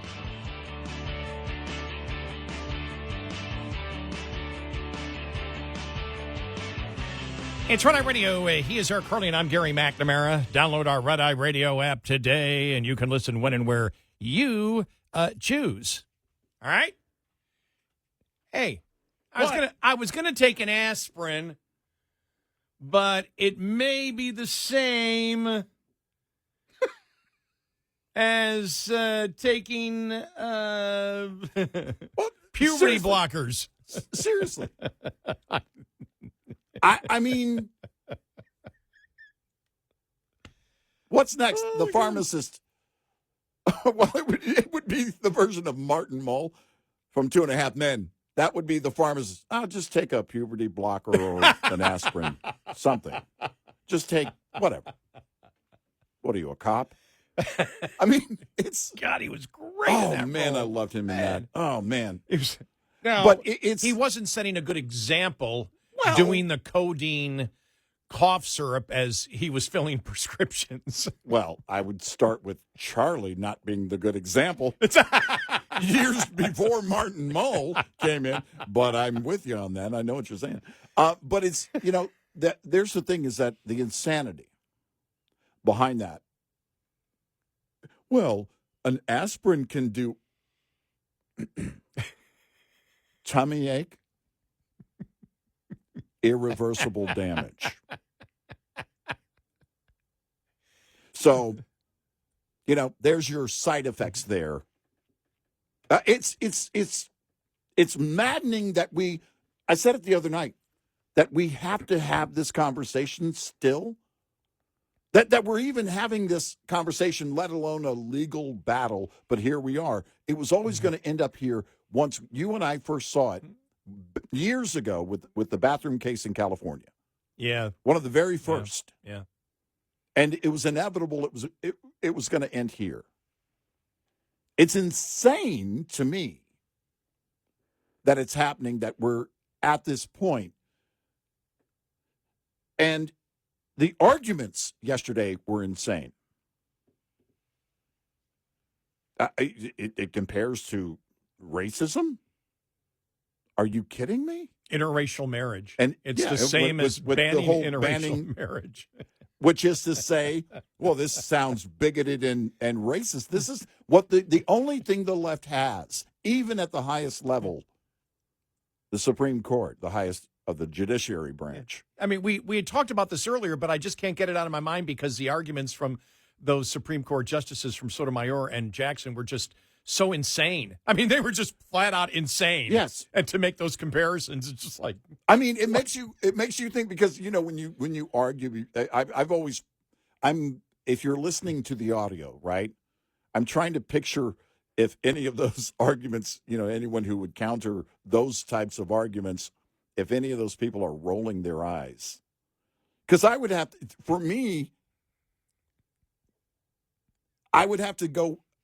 to start with, what? What? Did you just compare it to an aspirin? Are you insane? Which is not a legal argument. But my mind would be so scrambled from the insanity that I don't know how I don't know.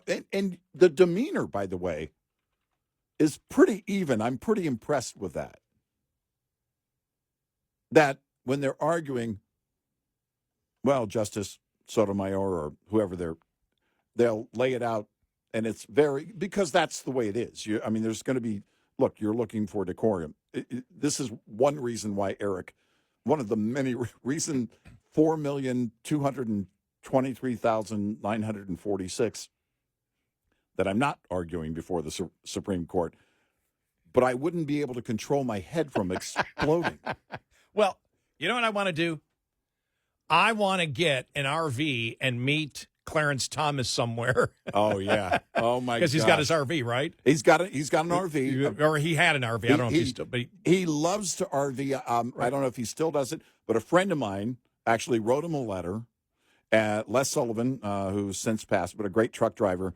And I was at this event, a trucking event, and Les told me all of a sudden he's driving down the road because he left his phone number in the letter, and Les is driving down the road, and all of a sudden there's a phone call, and it's like, well, will you hold? The justice would like to talk to you. He's like, are you sure? He goes, yeah. And he said they talked for almost an hour about RVing. Well, because Les would also RV in his time off. And so they both loved RVing, yeah. So I'd love to have a conversation with him about yesterday. Oh, my gosh. I'll bring the adult beverages. I would have I'll pay for them. Look, someone's going to have to tie my hands because I'm going to be so animated. Like, what? Because the first thing I would do is pull my hair out. And I'd like to protect what little I have left. So I would have to tie my hands. And even talking to Justice Thomas, are you kidding me? Can you believe what we're hearing? We'd have to make sure that we keep the liberal totally away from Justice Thomas. Oh, yeah. Oh, no, he's not taking it. If we're sitting there, he knows. We can't. He knows. It's like, sorry, guys, I don't do liberal. Yes. Sorry. Sorry, fellas. Not going to happen. But I'm just wondering if you can see him rolling his eyes. No, there has to be. It's I think of Jim Carrey and Liar Liar. Because Jim Carrey was over the top animated as a lawyer in that movie. And I'm just thinking to myself, if I'm arguing before the Supreme Court and I'm hearing things like this, it would just drive me crazy. Yesterday, this is where my dog is getting, really tired of it.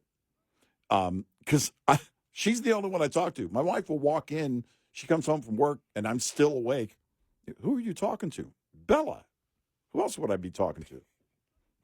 And so I'm sitting there going, can you believe this? Can you believe? And I'm looking at my dog, who, by the way, speaks legalese better than I do. She understands it far easier than I do. But I can't contain myself with all this stuff coming out. It's so hard to listen to because here's the thing, too. I can't pause it when you're listening to it live. Because I want to, like a DVR or something, or a video, I want to pause it and go, wait a minute. What? And then rewind it 20 seconds? You can't do that. Yeah, I would lack the decorum, too, to be, in there to hear some of the... Yeah. And, in fact, if I was one of the lawyers... Yeah. And it was, Sotomayor attempted to chastise the lawyer when she said, aspirin have side effects, too. Yeah, right. It's like... Yeah. But you could tell in her voice, she was... I couldn't handle that as a lawyer. I go, are you out of your freaking mind? Did you just compare this whole thing? Right.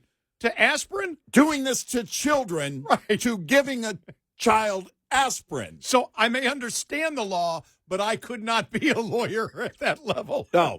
No, that's what was... Okay. To take that further, it blurs my debate skills. My brain, it shreds all of my thoughts, and then all of a sudden it out of my mouth comes what? Instead of a legal debate. We have found our debate weakness here on Red Eye. No, it's my kryptonite. Somebody who uses kindergarten logic to argue. No, I thought to myself, how would I in that moment keep it together? Because you and I have been doing this when people call and we anticipate what the debate is quite often going to be. We often know on any issue what the other side is going to say. So somebody from the other side says that, we expect that. The game doesn't change much for the left.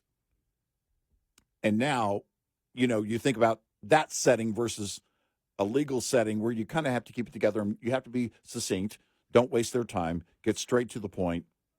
And you have to do that in a very thoughtful way, very straight to the point and blunt. And it scrambles my brain so far. I think to myself, I would need a timeout. I don't know if they have a timeout, but I would need can I take a drink of water? Can I take 5 minutes?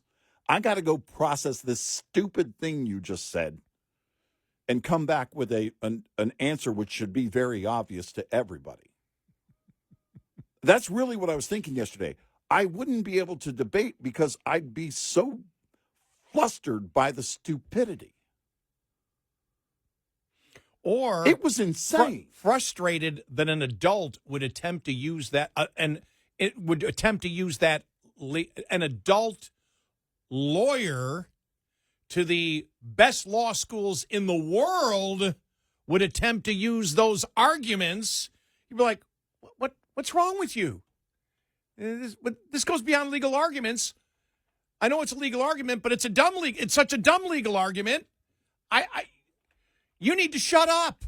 That's the thing is that you and I going back and forth all the time on things. Yeah. We'll play audio and instantly. By the way, we don't write things. We don't prepare things. We don't. It's not when we play the audio cut. But last time you said that, someone said it's obvious you don't prepare things. That's not what we meant. Yeah. You know what? You don't have to say that. Ouch. No, we don't have a. No, remember the guy said it was like. No, what we're saying is we don't have a script. We don't script this. We don't say we're going to play this audio cut and then we're going to issue a rebuttal at this point. We don't do the TV does that. We don't do that. We don't write our rebuttal down and say blah, blah, blah, blah, blah, blah. I can hear people screaming. Maybe you should, but stop changing the topic. I would say to those people. The point is when we break it down, we understand what the argument is going to be. When we hear it. The rebuttal often is off the cuff when I think of something as I'm listening to that audio cut. Even if I've heard that audio cut again, I may think of something on the fly, and then that's usually what I issue. But hearing these things, and I'm thinking to myself, how in the world would I keep my composure and have the legal debate, the back and forth during the hearing, when you hear stupid things like that? I mean, you just have to stay focused on why you're there. Because in this setting, you're there to protect children. You're there to protect children. You do not want irreversible damage done to children. Right. And you have to focus on that basis, that purpose, and apply it to the law. It shows if that's the best that they can throw at you, that this is the same making the comparison to interracial They're marriage. arguing aspirin. like children. Yeah, that's the thing that the stupidity Yeah. or the arrogance to believe that is a solid argument. Right. That's what I find just was completely and totally bizarre. That's it. They think they're being thoughtful, and they sound like children. Like, I got you on this one. Exactly. Like the back and forth that we played again with Josh Hawley, and the lady was making the point on do you believe that transgenders exist? Well, do you? Well, do you? I mean, she really thought she had Josh Hawley there. You're a child. It really is like dealing with adolescents. I know. They're standing in the middle of their messy room saying, I didn't do this. 866-90 Red Eye. Get in touch with Red Eye Radio, toll free at 866-90 Red Eye.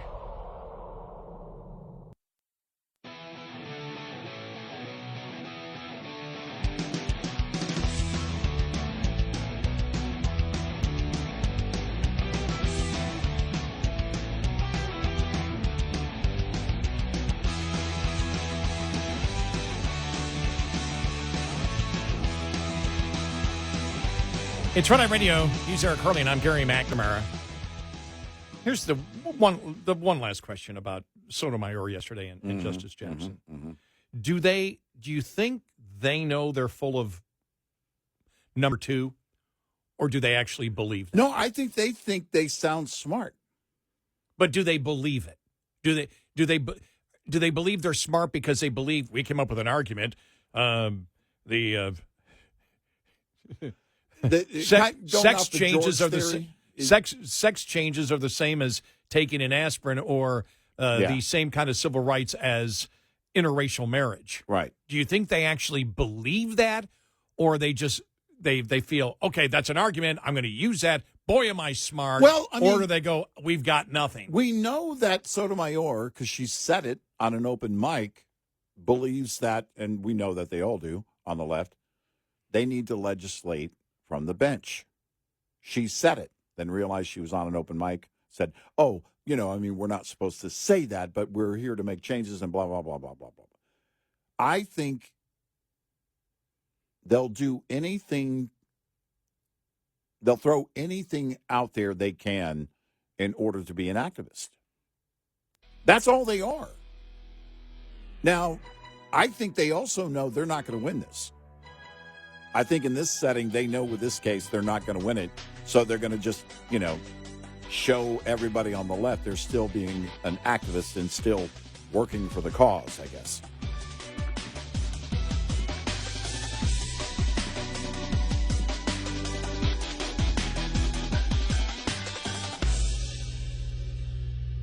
This is Red Eye Radio on Westwood One.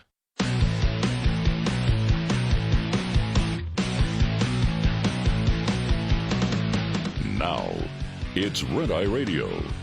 Gary McNamara and Eric Harley talk about everything from politics to social issues and news of the day.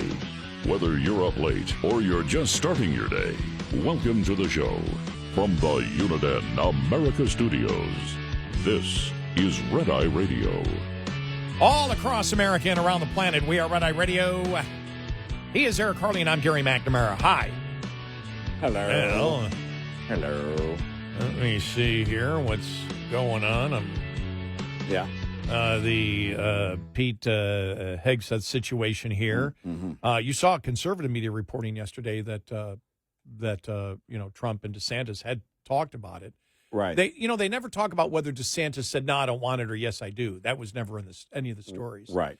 But Hegseth out yesterday doing a ton of interviews. I mean, talking to different senators and all this. When I saw Lindsey Graham come out yesterday and say, I'm not going to judge it. I'm not going to judge him by these, sourced anonymous stories, because we can't do that. I went, right. Oh, okay, a bit of good news, for him. Mm-hmm. Then he was doing interviews. He was on with Megyn Kelly, and this was part of the This is part of the exchange. All right. But then come the flurry of allegations about your personal life. And I think it's admitted, at least in your divorce proceedings, that you did cheat on your first two wives. You're on your third marriage to Jen, a former colleague of my own at Fox, and yours too. And your hookup with this woman in Monterey happened when you were with Jen.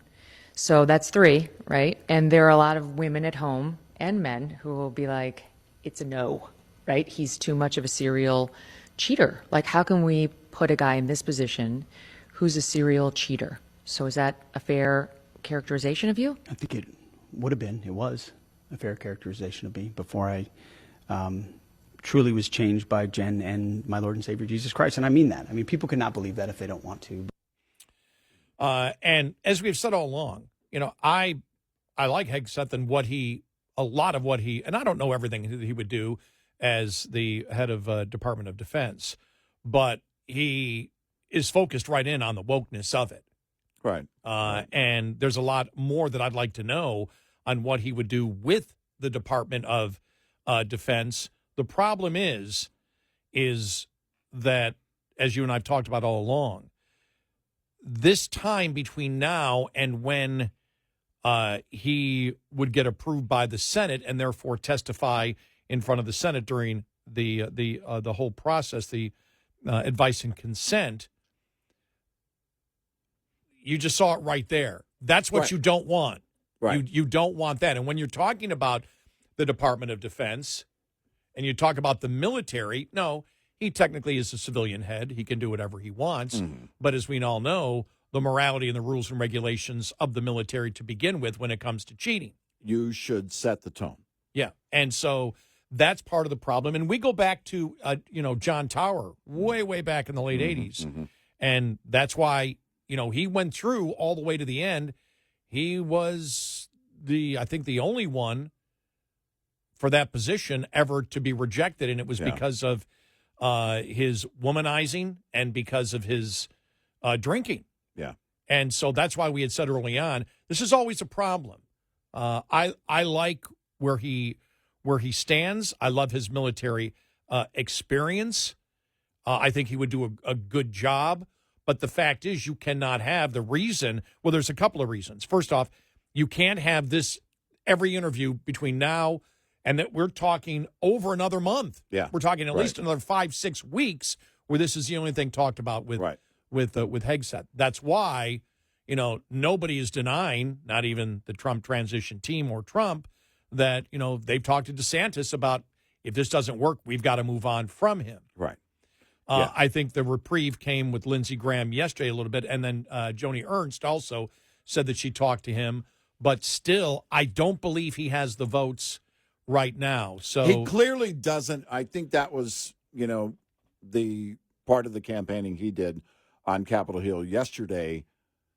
And that's done with the blessing of the transition team. Yes. And so the idea is, and we talked about this a couple of weeks ago, you get that head count, and then you work that head count to see if there's any flexibility there. And what would cause the flexibility? With Matt Gaetz, it wasn't going to happen. That head count came back solid, and it was going to be, there was no way to a confirmation, no path to a confirmation. And when they gave him that information from the Senate, they say that was an hour later is when Matt Gaetz, withdrew for AG. Well, with Hegseth, you had Trump say a couple of weeks ago, the senators need to talk with Hegseth. And this is part of that. And I think Trump's point is probably, okay, if you can get to the head count, then that's fine. You want to go talk to them, that's fine. But I think there's a clock ticking here. Number one, you're going to have, whether it's DeSantis or whoever it's going to be, Kid Rock, whoever the defense secretary is going to be, if it's the Hulk Hogan, if it's going to be someone else, you're going to have to work that head count. Now, with DeSantis, I think it's pretty solid.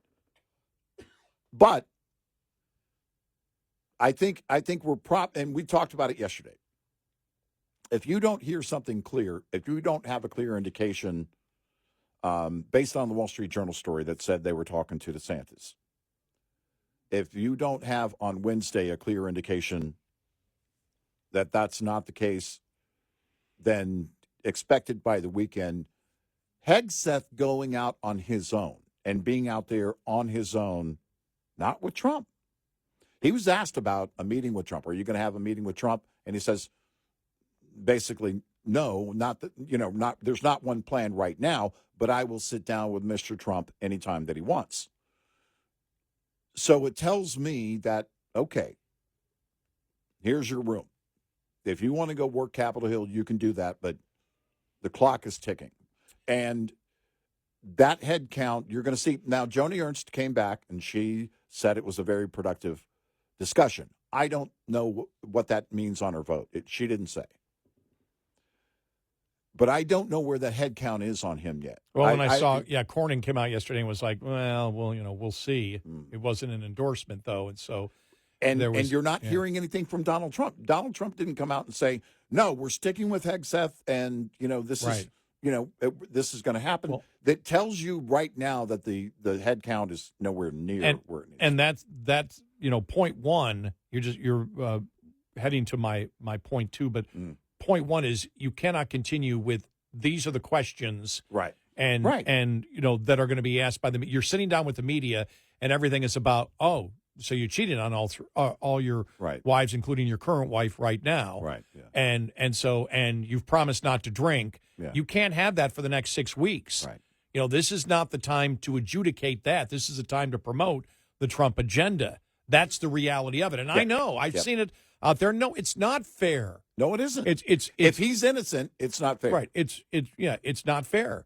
But the fact is, this isn't about fairness. This is about moving the Trump agenda forward. Right. And so, to the Trump transition team. The other thing is, and this isn't talked enough about, we talked about in the beginning, there's been 2 times where Hegseth has completely just shocked the transition team because he didn't tell them things. And so the first time it happened, we were thinking, well, better not happen again. It happened a second time. And you and I have always said, if there's a third one that comes out, and the third one so far is not the source stories. Yeah. But if there comes out and they believe it's legitimate and this thing's going to just keep going and going, he'll be out. Yeah. Because that's one of the things. It's like, you didn't tell us. I need to trust you as Department of Defense, and you didn't tell us these two. Well, the first one was the first allegation. What was the second one that came? Oh, the police report. They had the police report. Yeah. Because is there anything else out there? No. And then the police report came out, and that was the report on that. And the transition team never denied those things. Right. And so we said those are a problem. I said if there's something else that comes out, boom. And it's like, okay, when the source stories came out, both from the veterans group and then what was the other one now? See, that's part of the problem. Right. Whether it's legit or not, there's layers and layers of it. For all of the Democrats in the Senate to go over through the confirmation process over and over again. They can each take their own topic or issue and run with it, and you can't have that. I don't have great confidence it's going to happen. I just don't have great confidence it's going to happen. I still think it's against him. Now, if DeSantis gets in, though, their focus would be on just one thing. Mm-hmm. Why are you denying that you're wearing lifts? Yeah, exactly. That's right. I saw that the other day. Yeah. That's all over the internet. When they get DeSantis on, it's like that he's wearing lifts in his shoes. Yeah. He wants to be taller. Right. Right. Who doesn't?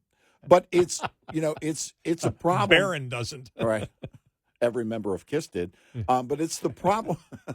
It is the problem that is compounding along the way. It's probably why right now with the Senate and the GOP, you probably got a good handful of no's that will always be no because they don't know what to expect. If there's no full disclosure from minute one with the transition team, how can we trust this not to blow up in our face as the confirmation hearings are going on? News stories arise. Mm-hmm. You can't have that. You just can't have it. And it is unfortunate if he indeed is innocent of these allegations. Again, he hasn't been charged with any crime. So it's highly unfortunate. But the confirmation process is not the place for him to clear his name, and that's not on Donald Trump to do that. That's why Donald Trump was not out with him yesterday. That's why they weren't together. And there's a difference between if you're a politician or you're put in charge of the military. Exactly. Yes, exactly. There's a certain character expectation, right? That whether you like it or not, whether it's fair or not, and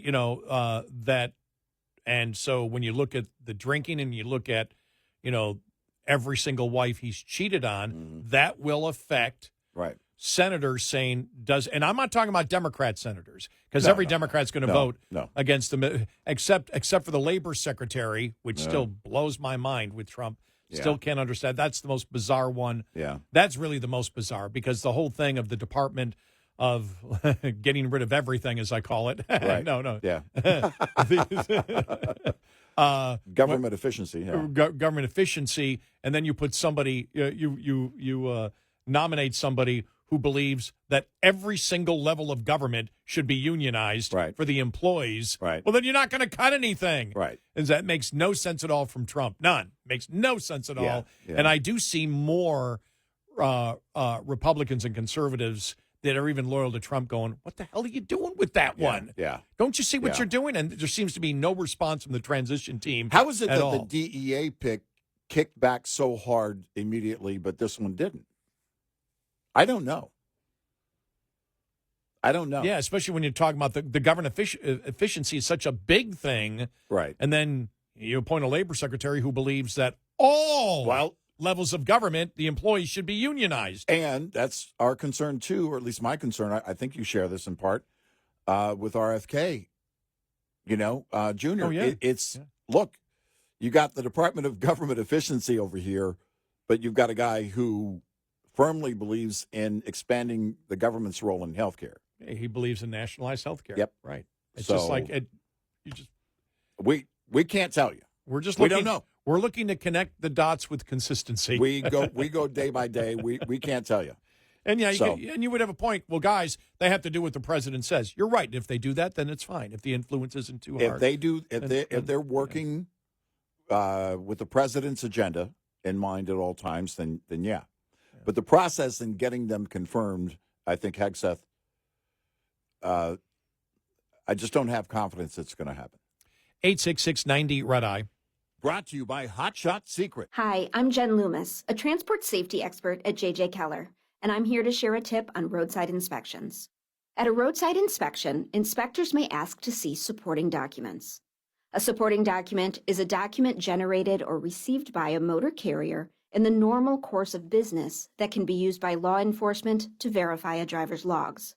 These documents can include bills of lading, itineraries, schedules, or equivalent documents that indicate the origin and destination of each trip. They can also include dispatch or trip records, expense receipts related to on-duty/not driving periods, including receipts for meals, lodging, and fuel, electronic mobile communication transmitted through a fleet management system, and payroll records, settlement sheets, or equivalent documents that indicate payment to a driver. Drivers using paper logs must also keep toll receipts. Supporting documents must contain the driver's name, carrier-assigned identification number or vehicle unit number that can be linked to the driver, the date, the name of the nearest city, town, or village, and the time. This tip was brought to you by JJ Keller & Associates. Visit us at jjkeller.com. Coming up, more with Gary McNamara and Eric Harley. It's Red Eye Radio.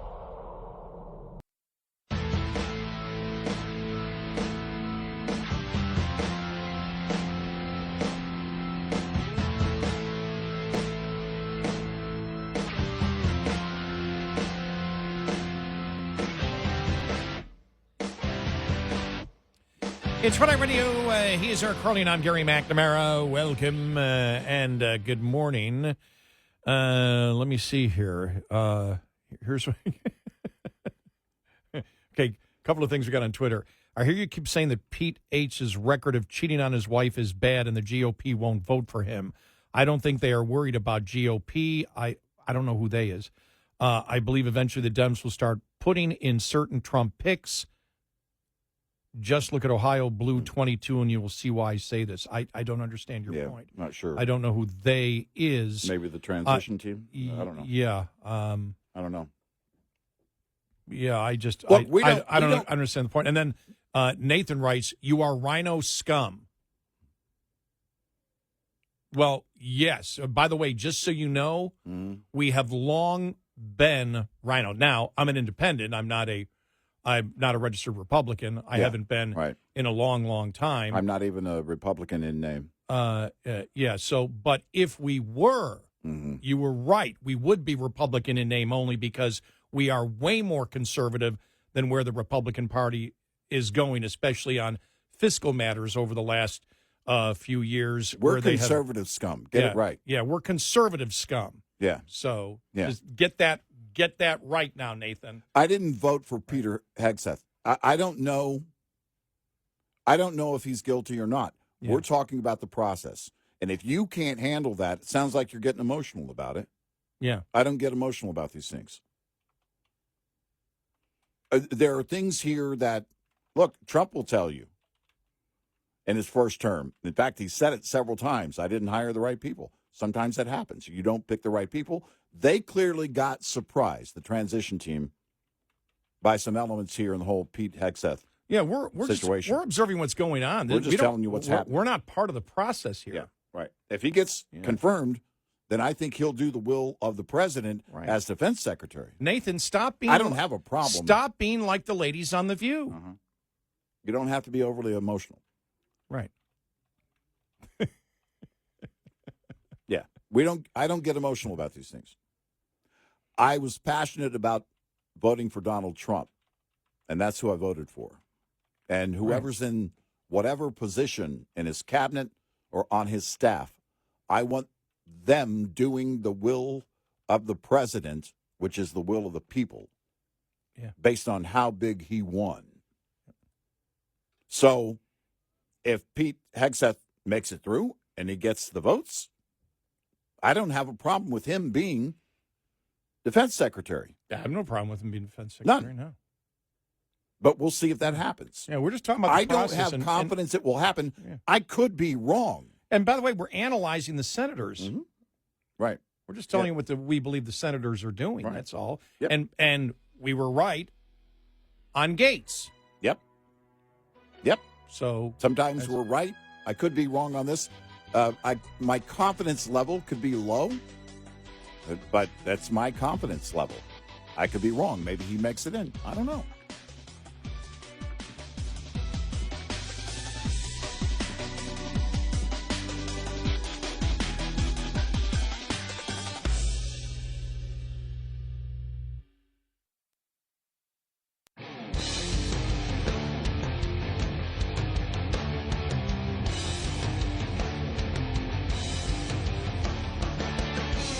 You're listening to Red Eye Radio from the Uniden America Studios.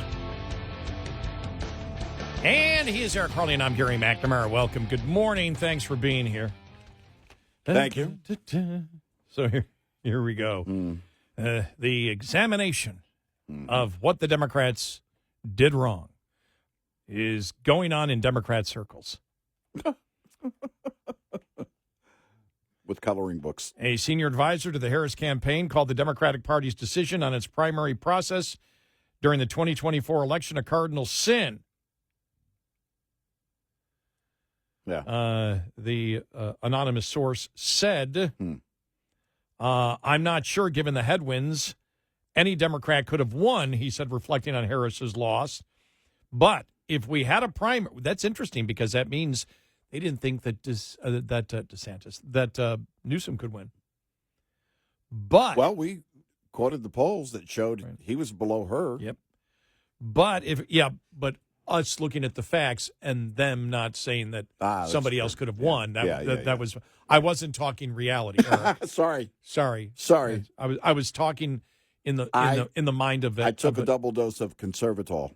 So We have a new one. I like conservatol, yes. I like Conservatol. that. Yeah. But if we had a primary in which a bunch of people ran and auditioned through that process, whoever emerged would have been a more fully formed person. I'm sorry. Really? Would have been a more fully formed person. Really? Would have had more time. And just Wait a minute. you're not Wait a minute. You're saying she's not fully formed? She wasn't a fully formed person. She's been vice my president God. for years. She's not fully formed. Would have had more time to mount a general election campaign. Not having that process is the cardinal sin. So not saying that they should have had the mini primary, but there should have been a primary. That Joe should have gotten out early and announced he wasn't going to run for another term in November of, let's say, 22. So they could have, in 23, started the primary process. Yeah. All right. Well, the problem is when everybody told you that, because you're promoting that you believe in democracy and the other side doesn't, and then you appoint and you say to hell with every, by the way, this is almost verbatim what we said back then. Yeah. You said to hell with every Democrat voter. Right. What? You said Democrats don't matter. Right. Only the elite of the party does. And now you're saying it was a mistake? Were you saying it was a mistake back then? You know, the problem was that because not one person voted for her to become the nominee, we should have left it up to the people. Here's the thing. Because they don't With believe elections, in democracy. Go ahead. I'm sorry. With elections, we should have people casting ballots look, hear me out. Casting ballots to decide who the nominee is going to be. That's what we did wrong. Are you kidding me? By the way, this is a weird mea culpa to their voting base. This is who this garbage is intended to reach. Listen, we're sorry, guys. You're right. We should have let you vote. We didn't. And we probably won't again. At some point, we'll probably take it out of your... You remember the summer of 2016 when Bernie thought he was catching fire out west? We just kind of let that happen. Hillary was always going to be the nominee. There was always a 20% chance she was going to win. Going back to the Obama quote about Trump after the election.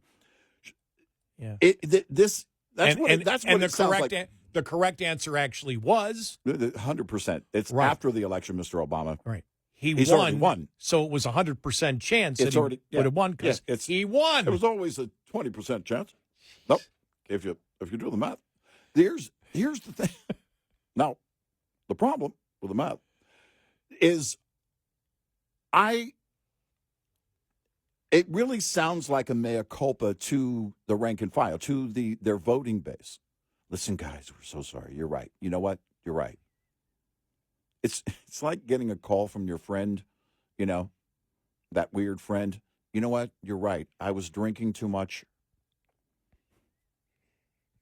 I shouldn't have done that in a Walgreens. That was wrong for me to do that in public. It's because at some point they're going to manipulate the system, their own system again. Yeah. Again, I bring up the 2016 thing because there's a pattern of behavior here. They did it then, with Bernie. I mean, it was a primary, but we found out through the leaked emails from the DNC that it really was never going to be Bernie.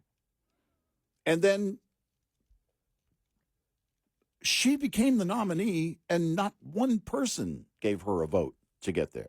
Well, and this senior Harris campaign aide who says they should have had a primary. It was wrong for them to abandon the primary process. They really don't think that way because we have talked about the fact you think because you weren't promoting democracy, but understand that we never got one. We asked any Democrat, are you upset about this? And we got one. Oh, It was the gentleman from Texas. Yes, the gentleman from Texas who was a delegate. Yep. And he was said a Democrat delegate from West Texas. Right. They didn't follow the process, and she's not going to get my vote. He was furious. And he was furious, but we didn't see it. We didn't see it elsewhere. Right. Democrats didn't care if their vote counted. Democrats didn't care if their vote counted. Look, they were fine with. Where was the outrage? You're right. They're just upset because she lost. In 2016, there was outrage from Bernie people. I mean, it only lasted a day at the convention. Remember, they showed up and protested.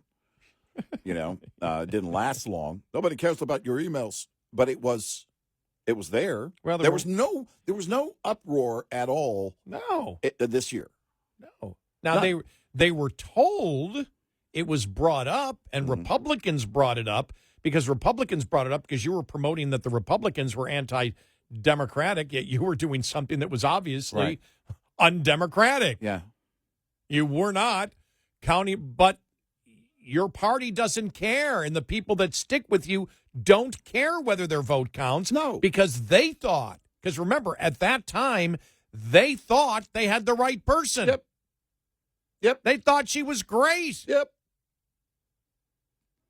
God, they live in the bubble. They really live in the bubble of today. Let me play this now because this is more, they just don't get it. The thing is, even when they ask the questions or they analyze it, they're analyzing everything wrong. Yeah, yeah. This is John Favreau with is this Caitlin Collins? I don't from CNN. Who I'm not sure.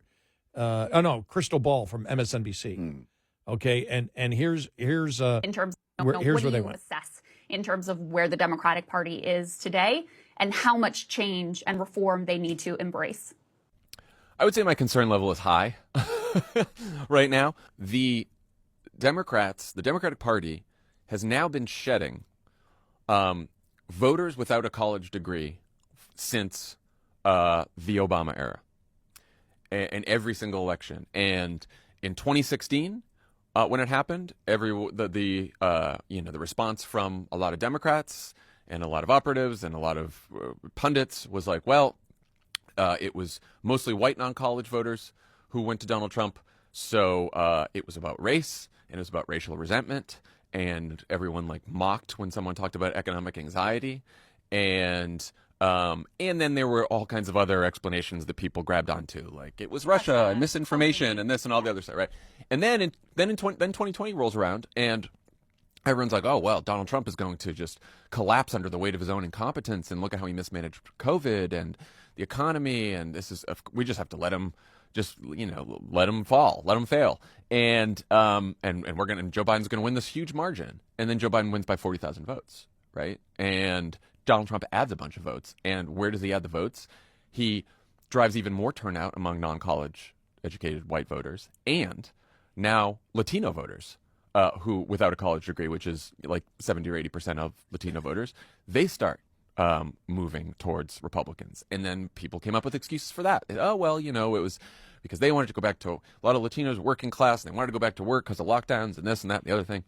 And now, after 2024, again, Kamala Harris did good or better in some places with college-educated voters. After all the Liz Cheney discourse, like in the WOW counties outside Milwaukee, she actually increased her vote share over Biden, which is one of the reasons Wisconsin was closer than any other state.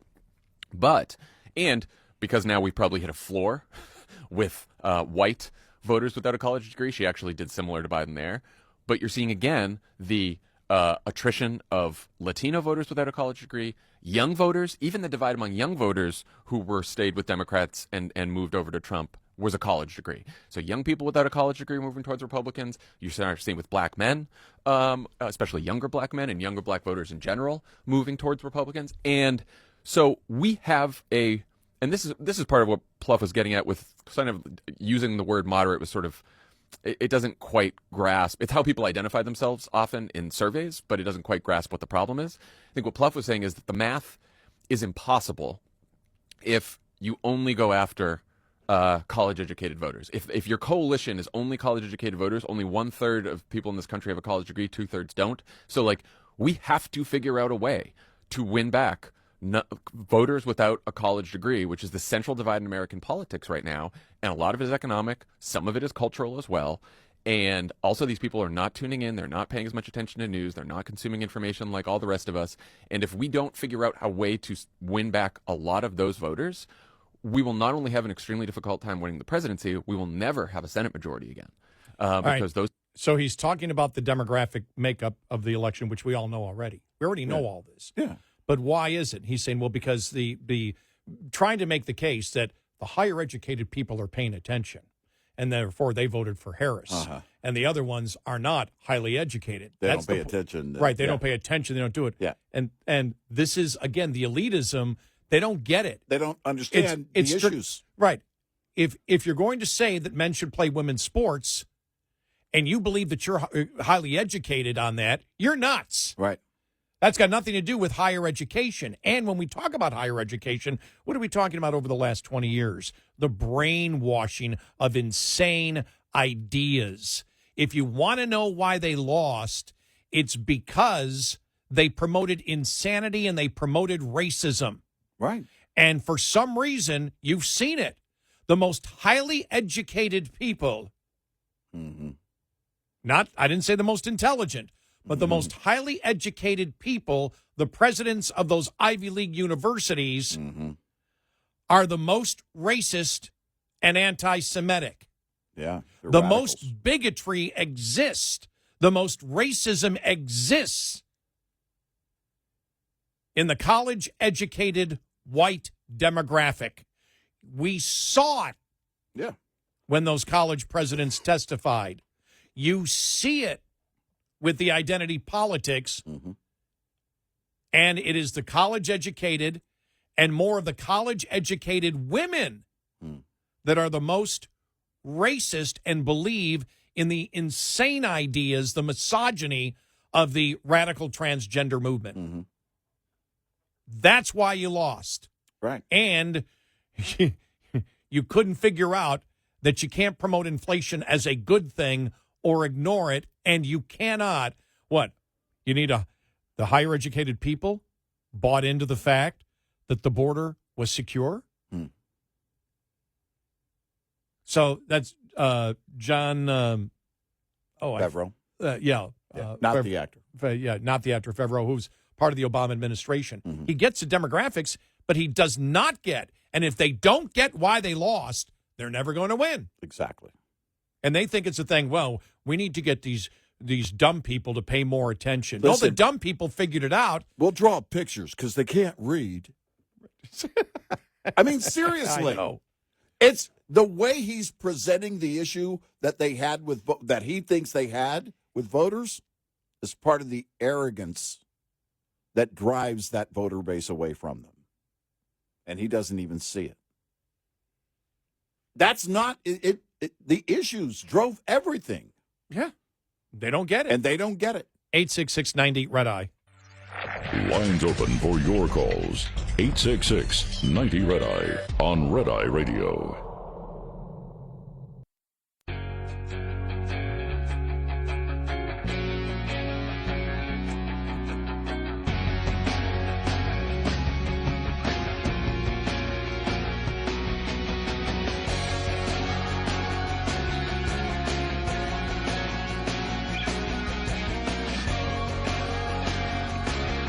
It's Red Eye Radio. He's our Carly, and I'm Gary McNamara. Coming up on the top of the hour, the Politico article that says that Biden and his administration is considering a blanket pardon, even for people that hasn't been charged with anything. Right. It's weird. For people that may be in the crosshairs of the Trump weaponization of government because of the Biden weaponization of the government. Yeah. These are preemptive pardons, according to Politico. Because they don't want Trump to do what they did. Right. Exactly.